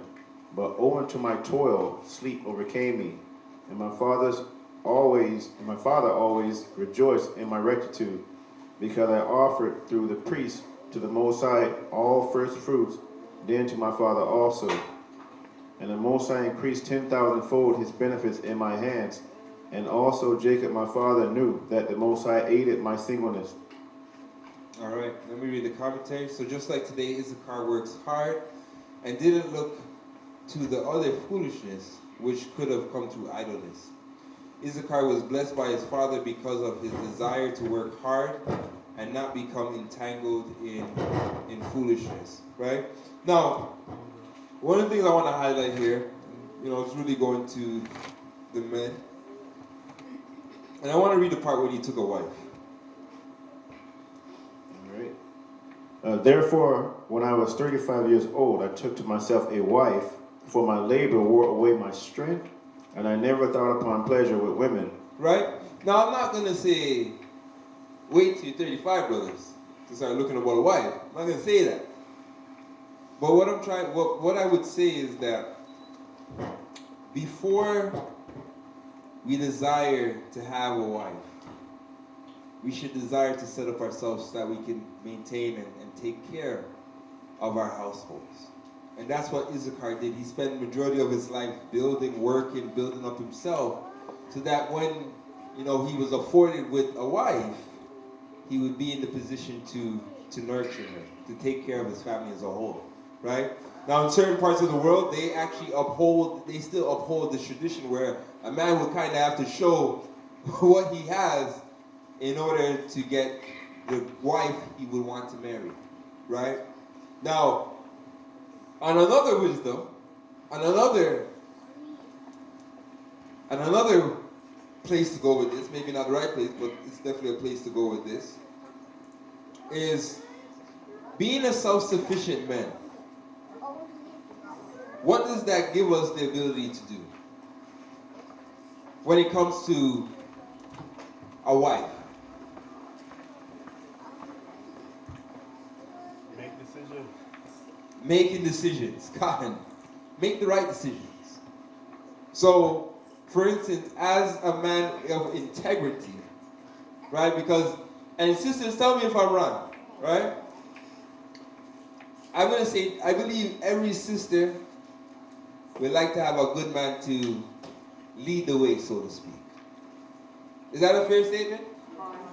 Right? Now, the problem that most of us have is not that sisters will not follow men, it's that most men, we just don't know how to lead. So, going back to being, as I said, setting up yourself gives you the ability to be able to choose the right spouse that you're going to spend your life with. So, what I'm saying is, and no matter what, we still have the right, we still have a choice who we're going to be with, regardless. But by you setting up yourself, gives you a little bit more options, so to speak, if you understand what I'm trying to say. And those options we want to base on, as I said, morals. Is she a God-fearing woman? But without setting up yourself and having, what's the word that I'm looking for? Having a sense of pride, a sense of integrity. I'm going to say a sense of Like standard? Standard, that's the word. A standard. If you set up yourself, it helps to set up this type of standard that you're desiring from the person that you've been with, that you're going to be with. Now, if you don't set up yourself, you're pretty much left with, in some cases, not the most desirable options. Because you're going to have to settle for whatever, comes your way, so to speak. Fair to say?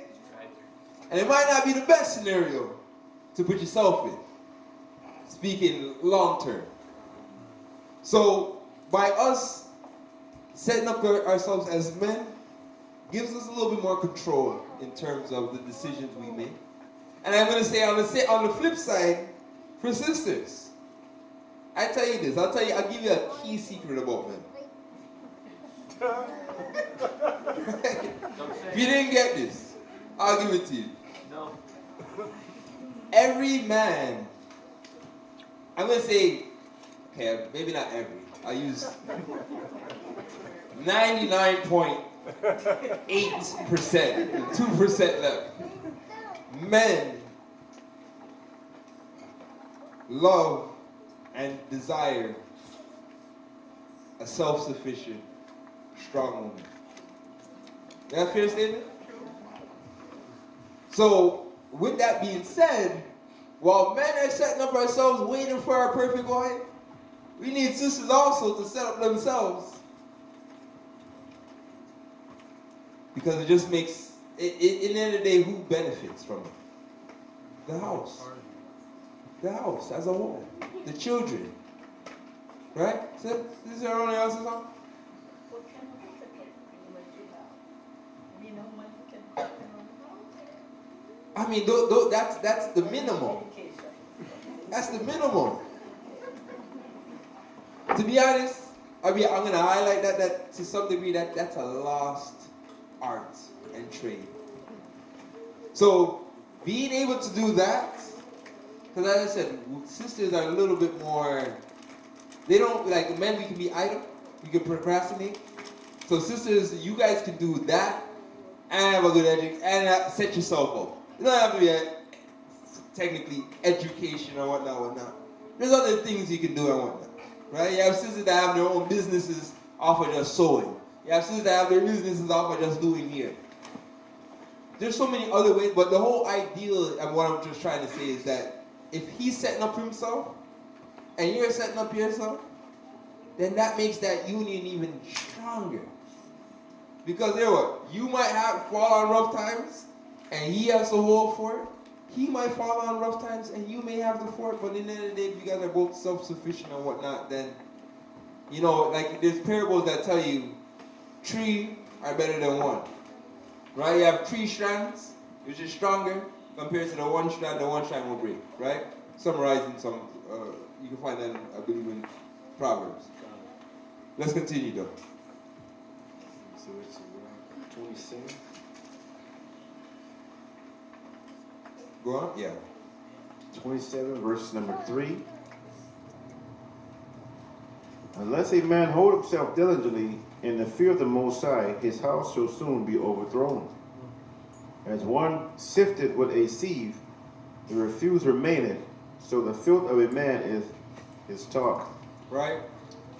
So it's a constant evolution of ourselves through the scriptures, even when it comes down to the question of whether we are sluggers in our everyday lives. When you make it a practice to be a slugger, it will also translate into how you serve the Most High. So, and this goes back to what I said. Sometimes we're so tired, we come home, And, because we're so tired and whatnot, and we just want to rest our minds and whatnot, to some degree, we can put more time and dedication into the system than we do in our own spiritual growth. And if, in situations like that, we want to make sure that we balance that out, right? So let me read it again. It's a constant evolution of ourselves, or evaluation, sorry. It's a constant evaluation of ourselves through the scriptures, even when it comes down to the question on whether we are sluggards in our everyday lives. When you make it a practice to be a sluggard, it will eventually translate into how you serve the Most High. Let's get Proverbs 31 and let's get 10 to 31.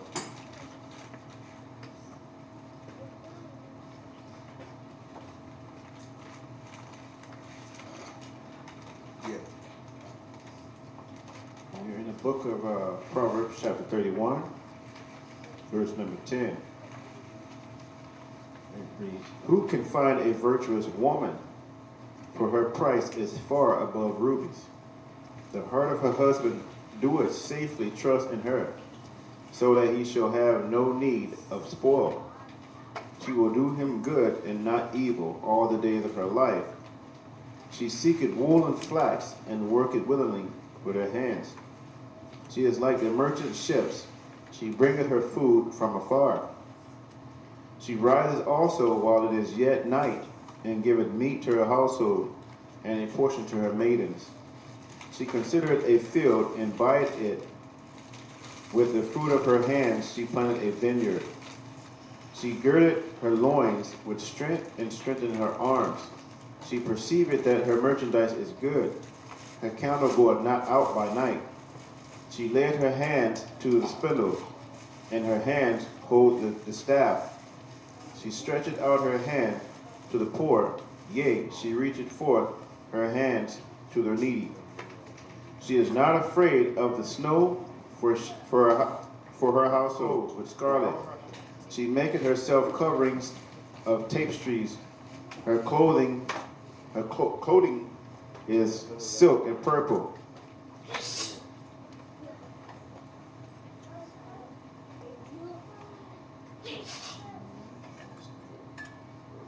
Now, yeah, I was just looking at what the Bible considers or calls a virtuous woman, right? Do we see, for instance, she's not idle. She's applying herself. And she's, in her own way contributing to the upbuilding of her house. You guys see that? Right? So, what's she doing? Read verse 22 again. She maketh herself coverings of tapestries. Her clothing is silk and purple. Her husband is known in the gates when he sitteth among the elders of the land. She maketh fine linen and selleth it, and delivereth girdles unto the merchant. Strength and honor are her clothing, and she shall rejoice in time to come. She openeth her mouth with wisdom, and in her tongue is the law of kindness. She looketh well to the ways of her household, and eateth not the bread of idleness. She does what? She looketh what? She looketh well to the ways of her household, and eateth not the bread of idleness. Go on. Her children arise up, and call her blessed, her husband also, and he praiseth her. Many daughters have done virtuously, but thou excellest them all. Favor is deceitful, and beauty is vain, but a woman that feareth the Most High, she shall be praised. Give her of the fruit of her hands, and let her own works praise her in the gates. All right, so we see that a sister of this nature, she's contributing to the uplifting of the house. Same way as I said, as a man, we have our part to play as well, because the Bible says that a man that doesn't take care of his family is worse than an infidel. Thank you. Right? So a sister in the truth, just like a brother, just like the brothers, must be diligent and make sure they are doing their part in the house. In modern society, too many of our sisters have learned to be lazy in the housework, but active in working for other nations. Right? So, leave the house stagnant, but work hard at work. And I've seen this. You guys seen it? I've seen this. Where the shift has been now is like, be successful. busy, you know, career-wide, career-driven, da-da-da-da-da-da-da. Nothing wrong with that. But the part that goes wrong is that the housework, that gets neglected. And I tell you, as a man, I let you in another inside secret. As a man with integrity, sometimes what we're really looking for, and it depends on the value, like certain men, like, you know, Kevin Samuel will tell you, men, those 1% of men, they don't give a damn how great you are in your business and career and whatnot if they don't see marriage, if they don't see household morals and those things, that don't mean nothing to them. They don't need your money. They don't need money. Right? On the lower levels, me on my level, I'm not on the 1% level. I'm on the lower levels. Right? A woman, you don't necessarily have to cook. But clean, I'm going to say goes a long way with that 90. I'm going to say I put 90 because I know there's some nasty men out there. Let me highlight that. I know we have some men that, boy, we have to learn that. We have to do better. But men, you know, nothing worse than, you know, you go, this was when I was in the world, guys. Make that disclaimer. But nothing worse than you're courting somebody, and whether you have mutual friends or whatnot, but you know, you have to make a stop at the house. Mutual people being there to safeguard yourself, show that out there. And you walk into the house and stuff is everywhere. Not an ideal scenario for a man. And you know, I hate to highlight these things because some of us may be coming from that. But this is the Bible, a two-edged sword. Sometimes we have to look even at ourselves and correct these things. Brother, you want to say something? Russ, would you say that health and hygiene are inclusive things part of picking up yourself? Say that again? I said, would you say that health and hygiene are inclusive things about Health and hygiene. I mean, health, what do you mean by health? like physical health or dietary health? Put it like this, she doesn't have to run a marathon to be with me. Some men might be the gym guys and say, she has to jog before, you know, to each his own. But I'm definitely would say cleanliness is a must. You know, I would say this, even before the truth is like, cleanliness is next to godliness. So, you know, it goes a long way. But at the same time, as I said, I understand because things have changed. Where, like, for instance, growing up in my house back in the day, Saturday, even though it wasn't the right day, Saturday, everybody in the house are cleaning. Everybody in the house is cleaning, guys, on Saturday. Right? So, you know, I had the kitchen, forever had the kitchen. My sister had the washroom and laundry. And with my mom, there was no filter with my mom. So my mom was like, certain things, you had to hand wash certain things. And you can't throw them in on the machine. My mom didn't play. But what I'm saying is that it instilled work ethics, values within the next generation. And what we have to be careful of is that we don't make everything too convenient for the next generation so that they never learn work ethics. Every young guys, I'm going to highlight you guys here, but they need something to do. You need to instill some form of work ethics in them, because if not, they're going to want the free ride throughout life. And I never really understood that growing up. But I look back and I used to, as a kid, I would go racetrack and walk horses for the whole day. To the point now, like even now, you know, Norris is saying, you know, take a stress leave, take some time off. And I'm saying to go home and stay home and do what? You know, we have to program something in us where it's like, I can only be idle for so long. right? And most of us have that, we take time off and, even like when we were going to school, it's like after the school break, I'm like, I want to go back to school now. This is too much idle time. You know what I mean? But there's something in us that's saying, we can't just sit. Even if I always say, even if I want a whole heap of money, I still need something to do. Right? Even if you're retired, you still need something to do, because sitting down and doing nothing to me is just, I'm pretty much waiting to die then. And that's just something we should have in us. But going back to the main point, the sisters, let me read the commentary, let me get off because I do my own lesson. Right? So a sister in the truth, just like a brother, must be diligent and make sure they are doing their part in the house. In modern societies, too many of the sisters have learned to be lazy in the housework, but active in working for other nations. We must hold to the righteous woman of the scriptures as the model of what to do in our homes.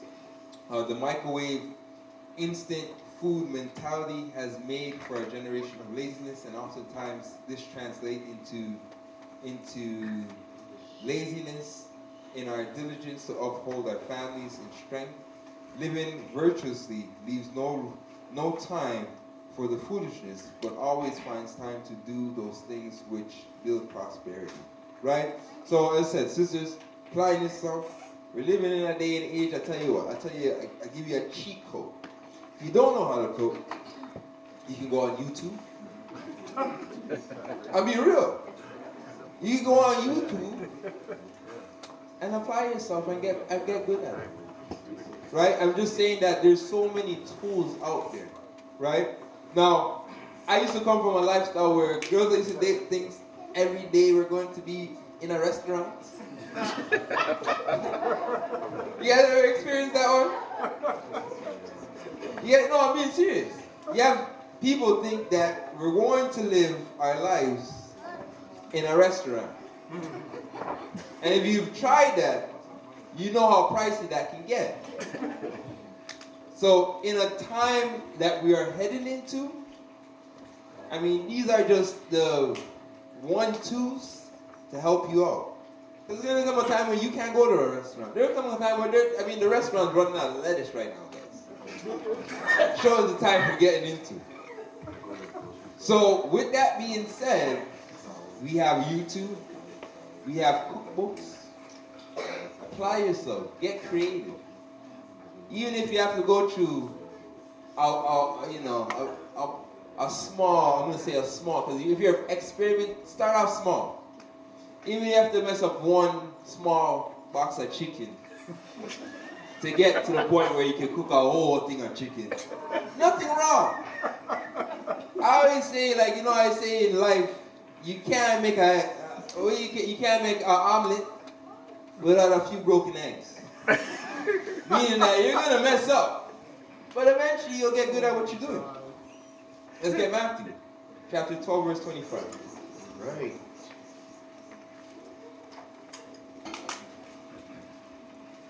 Book of Matthew, chapter 12, reading verse number 25. And Yeshua knew their thoughts and said unto them, every kingdom divided against itself is brought to desolation, and every city or house divided against itself shall not stand. All right, so divided houses. Let me read the commentary. So as a body, we must understand this key point, as well as members of a house. We must understand that those spirits of being a sluggard can cause issues in the house and also in the body. Strife can eat away at the structure and ultimately destroy the person and also those around them.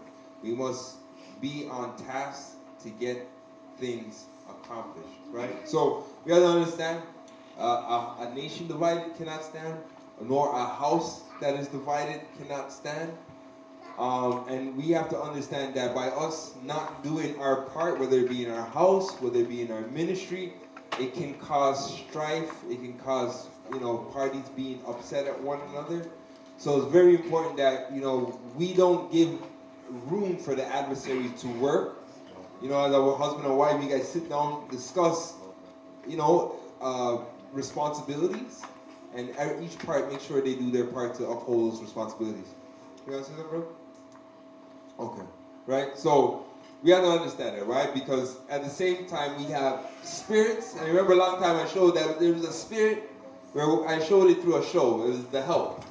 Where there was a spirit, and the spirit was destined, or he was destined basically to get husband and wife to be at odds with one another. You guys remember that?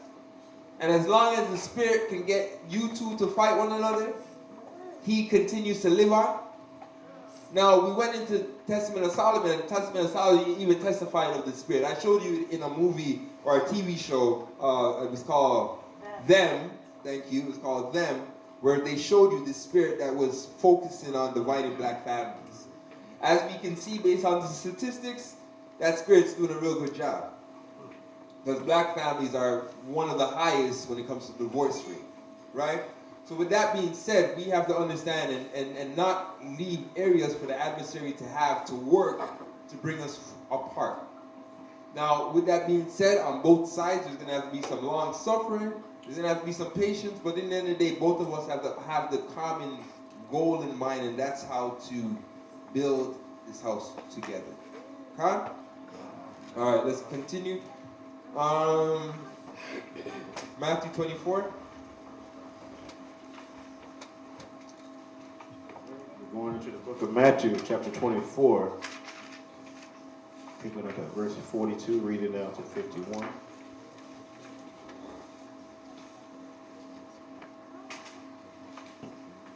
Yep. All right. Watch therefore, for ye know not what hour our Lord doth come. But know this, that if the good man of the house had known, and what watch the thief would come, he would have watched, and would not have suffered his house to be broken up. Therefore be ye also ready, for in such an hour as you think not, the Son of Man cometh. Who then is a faithful and wise servant, whom his Lord had made ruler over his household, to give them meat in due season. Blessed is that servant whom his Lord, when he cometh, shall find so doing. Verily I say unto you, that he shall make him ruler over all his goods. But and if that evil servant shall say in his heart, my Lord delayeth his coming, and shall begin to smite his fellow servants, and to eat and drink with the drunken, the Most High of that servant, or the Lord of that servant, shall come in a day when he looketh not for him, and in an hour that he is not aware of, and shall cut him asunder, and appoint him his portion with the hypocrites. There shall be weeping and gnashing of teeth. Right? So even in this walk of following Christ, there is a level of discipline that we have. We have to have. And we talked about it, how this walk, the scriptures we looked at where it says this, wisdom, there's a discipline that we have to go about when we're seeking after wisdom, Holy Spirit, understanding, following the Most High, right? And I'm just going to read this. So being a good workman in the household is being compared to how ready and diligent you must be not to be a sluggard in the faith. Why? If you are not diligent in life's responsibility and are want to procrastinate, you will do the same in the truth. Christ will reward the good servant who is on point and watching over the faithful or over the Father's affairs in great care when he returns. We must overcome our condition so that our spiritual walk does not suffer, right? So even when it comes in terms of our walk, we got to be careful not to become sluggish or be sluggards in our walk. Now, it's very easy for that to happen, and I tell you why. Because as I said, society does a great job trying to wear us down, trying to get us tired. And through us getting tired, we just want to rest our mind, we just want to rest, and it takes away from our diligence when it comes to the word of the Most High. And I say that, I share, with myself, and I caught myself, where right now, as I said, a lot of people know, but I'm studying to do this test. And this test is wearing my brain out.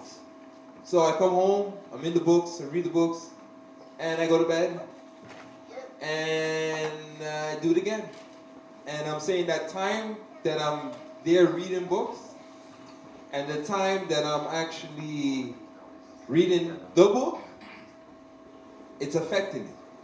And it's taken away from some, even the brothers, I told you guys, brothers have been MIA, missing and whatnot. And I've been missing because, I'm going to say, the distraction of not being stagnant in one area, it's affecting my diligence in my quiet time, my, being able to post stuff and be more active with the body and whatnot. And that's a balance that I'm seeing.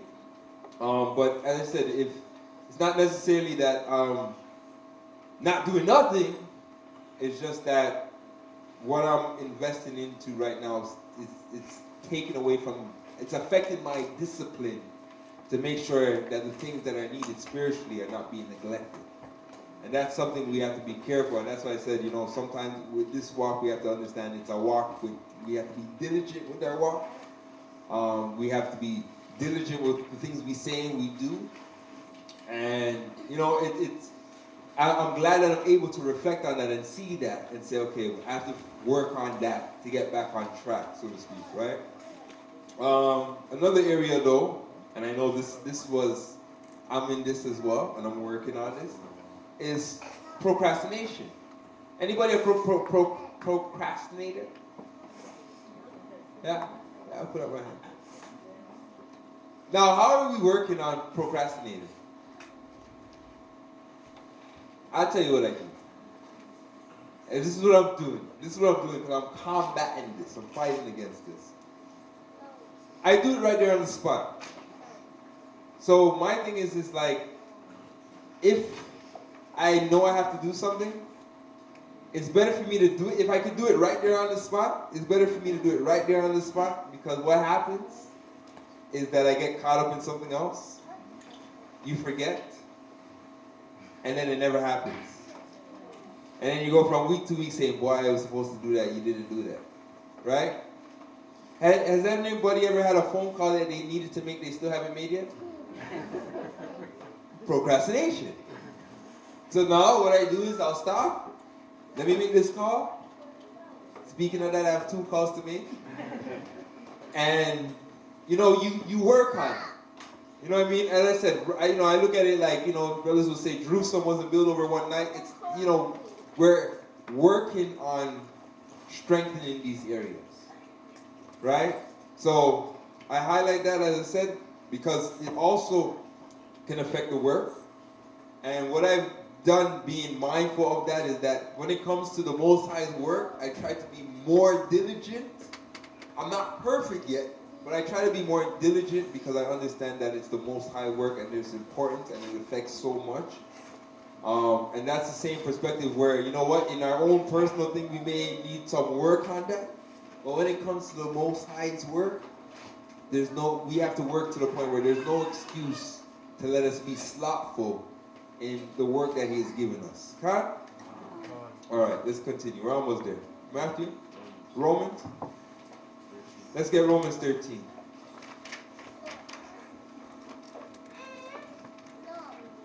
So we're in the book of Romans, chapter 13. We'll be reading 10 to 14. And before we get there, the parable that was given is talking about Christ's return, right? So the good servant, as he sees the time fastly approaching, he's more on watch, right? And the slothful servant, what did he do? He ignored the time. He stopped watching. He stopped paying attention. He just started to go with the course of things. We got to be careful of that as well, right? So as we see prophecy being unfolded, we're seeing children of Israel being more spoken about. That's a time for us to even get more diligent, knowing that the days are fastly approaching, right? Go on. Romans chapter 13, verse number 10. Love worketh no ill to his neighbor. Therefore, love is the fulfilling of the law. And that knowing the time, that now is high time to awake out of sleep. For now is our salvation nearer than when we believed. Right? So now that our salvation is closer than we believe, it's time that we really stretch and get to work and get out of that slugger, lay-back mentality. Go on. The night is far spent, the day is at hand. Let us Therefore cast off the works of darkness, and let us put on the armor of light. Let us walk honestly as in the day, not in rioting and drunkenness, not in chambering and wantonness, not in strife and envying, but put ye on the Lord Yeshua the anointed, and make provision for the flesh to fulfill the lust thereof. All right. And make knots. Like it. All right. So being a good workman in a household is being compared to how ready and diligent you must be not to be a sluggard in the faith. Why? If you are not diligent in life's responsibility and are one to procrastinate, you will do the same in the truth. Christ will reward the good servant who is on point and watching over the Father's affairs in great care when he returns. We must overcome our condition so that our, let me read that one. Sorry guys, put the cart before the horse. This one here. So change that spirit of a sluggard so that this translates into helping you to combat the lack of working on certain spiritual battles. Let's get Proverbs, no? Proverbs 19 verse 15. All right. Proverbs chapter 19 verse 15. Slothfulness casts us into a deep sleep, and an idle soul shall suffer hunger. Right? So that hunger is physical but can also be spiritual if we are idle in our lives, right? So the slothful ceases or casts into a deep sleep, and an idle soul shall suffer hunger, right? Let's get 1 Timothy chapter 5, 11 to 15.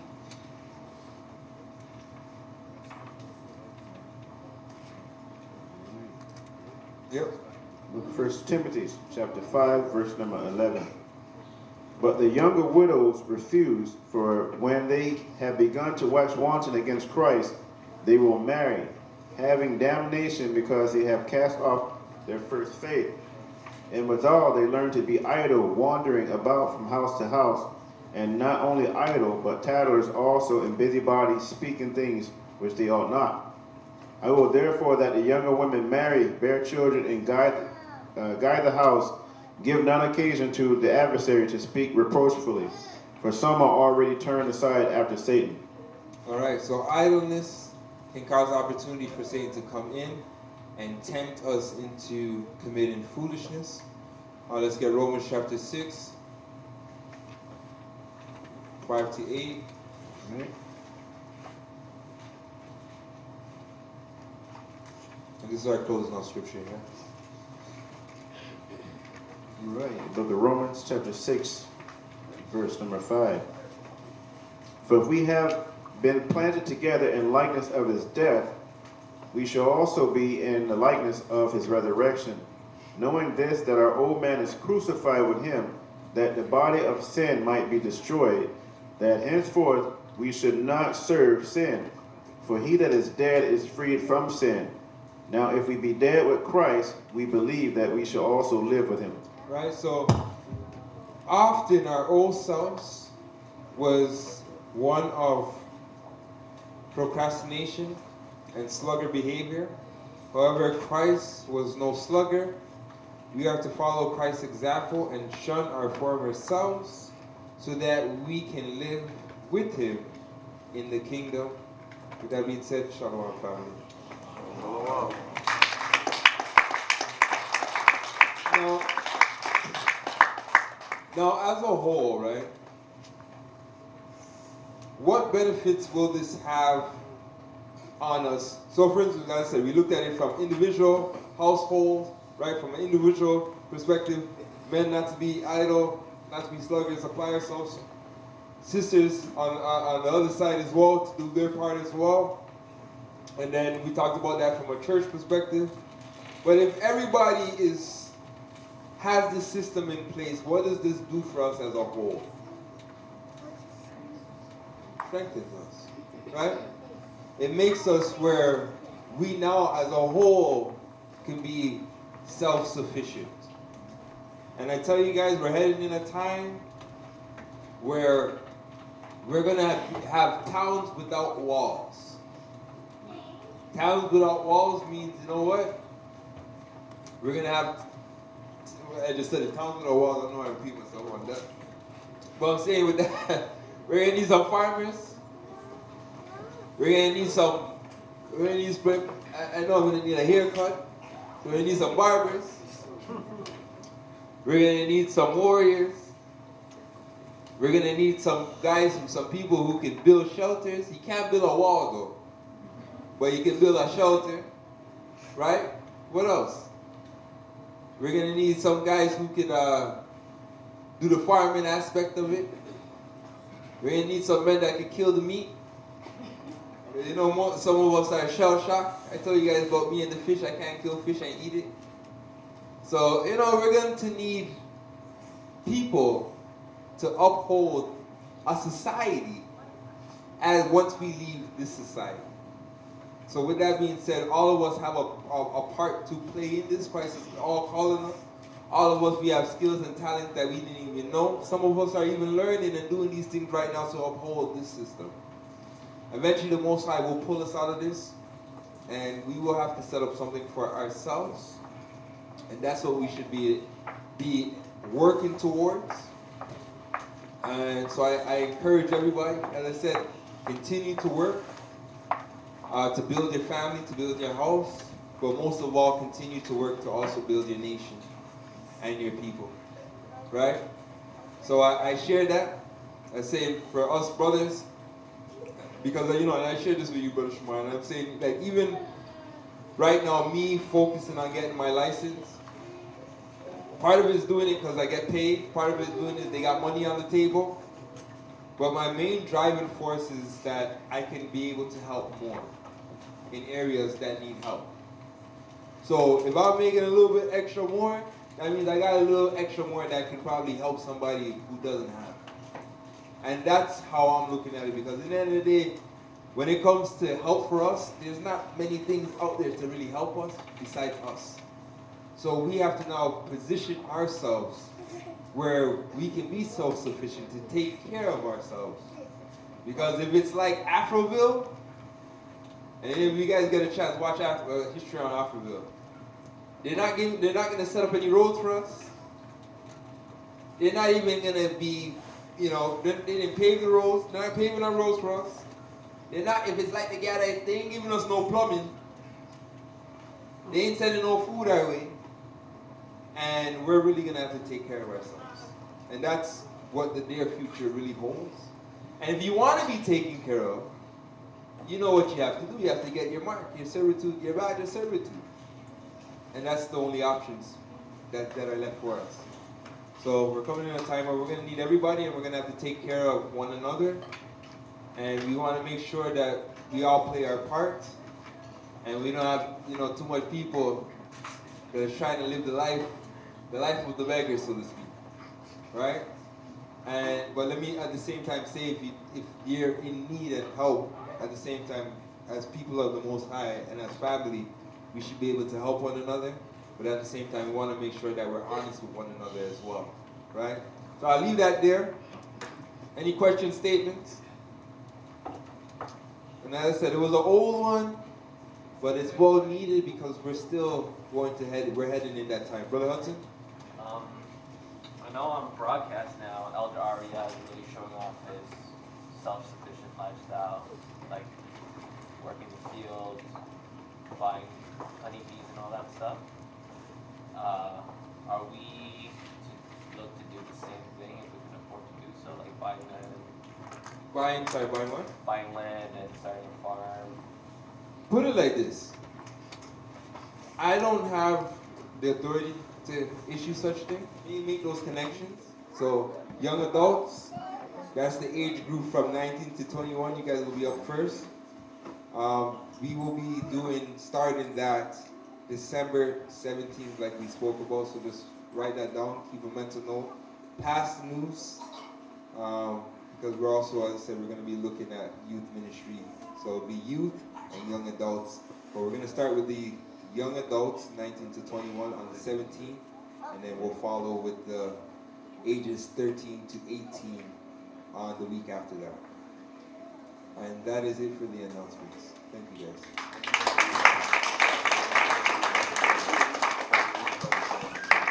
let's get some. There's one more thing. Now, Sister Marcia, I was supposed to bring this up a while back.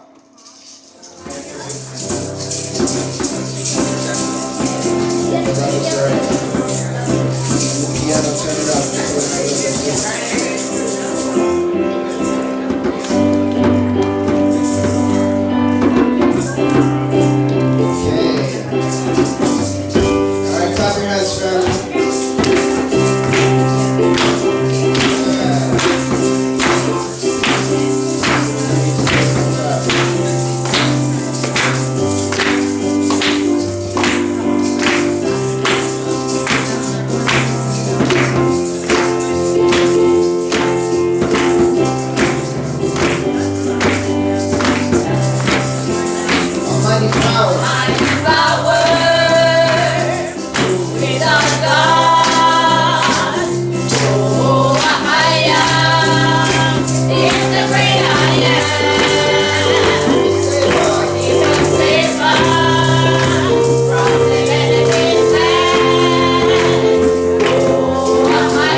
Brothers uncover their heads, sisters cover their heads. Barakatah Haya, Ahashem Yeshaya wa Kodash Rawah. Bless you, Ahaya, in the name of Yeshaya and the Holy Spirit. Abanawa, Shabbat Shemaya, Kodash Haya Shamka, Ahaya, Melakwatka, Taba'a, Ratazawanka, Haya, Aisha, Ba, Arataza, Ko Haya, Ba Shemaya, Natan Nawa, Lacham Kayawan, Wasalach Nawa, Kababwat Nawa, Kasalach Nawa, Kababwath Yanawa, Wala'a, Tabaya Nawa, Banasaya Wan, Aba, Awashai Nawa, Munrai, Kayalaka Malakwat, Wahala'a, Wahatapa Arat, La'awalamyam, Washim Yeshaya, Aman. Our Father, who art in heaven, hallowed be thy name. Thy kingdom come, thy will be done, on earth as it is in heaven. Give us this day our daily bread, and forgive us of our debts as we forgive our debtors. And lead us not into temptation, but deliver us from all evil. For thine is the kingdom, and the power, and the glory, forever. Amen. Shammai, Yasha Allah, Ahaya, Allahaynawa, Ahaya, Achad. Shammai, Yasha Allah, Ahaya, Allahaynawa, Ahaya, Achad. Shammai, Yasha Allah, Ahaya, Allahaynawa, Ahaya, Achad. Hear, O Israel, the Most High our power. Ahaya, Ahaya is one. Amen. One Yasha Allah.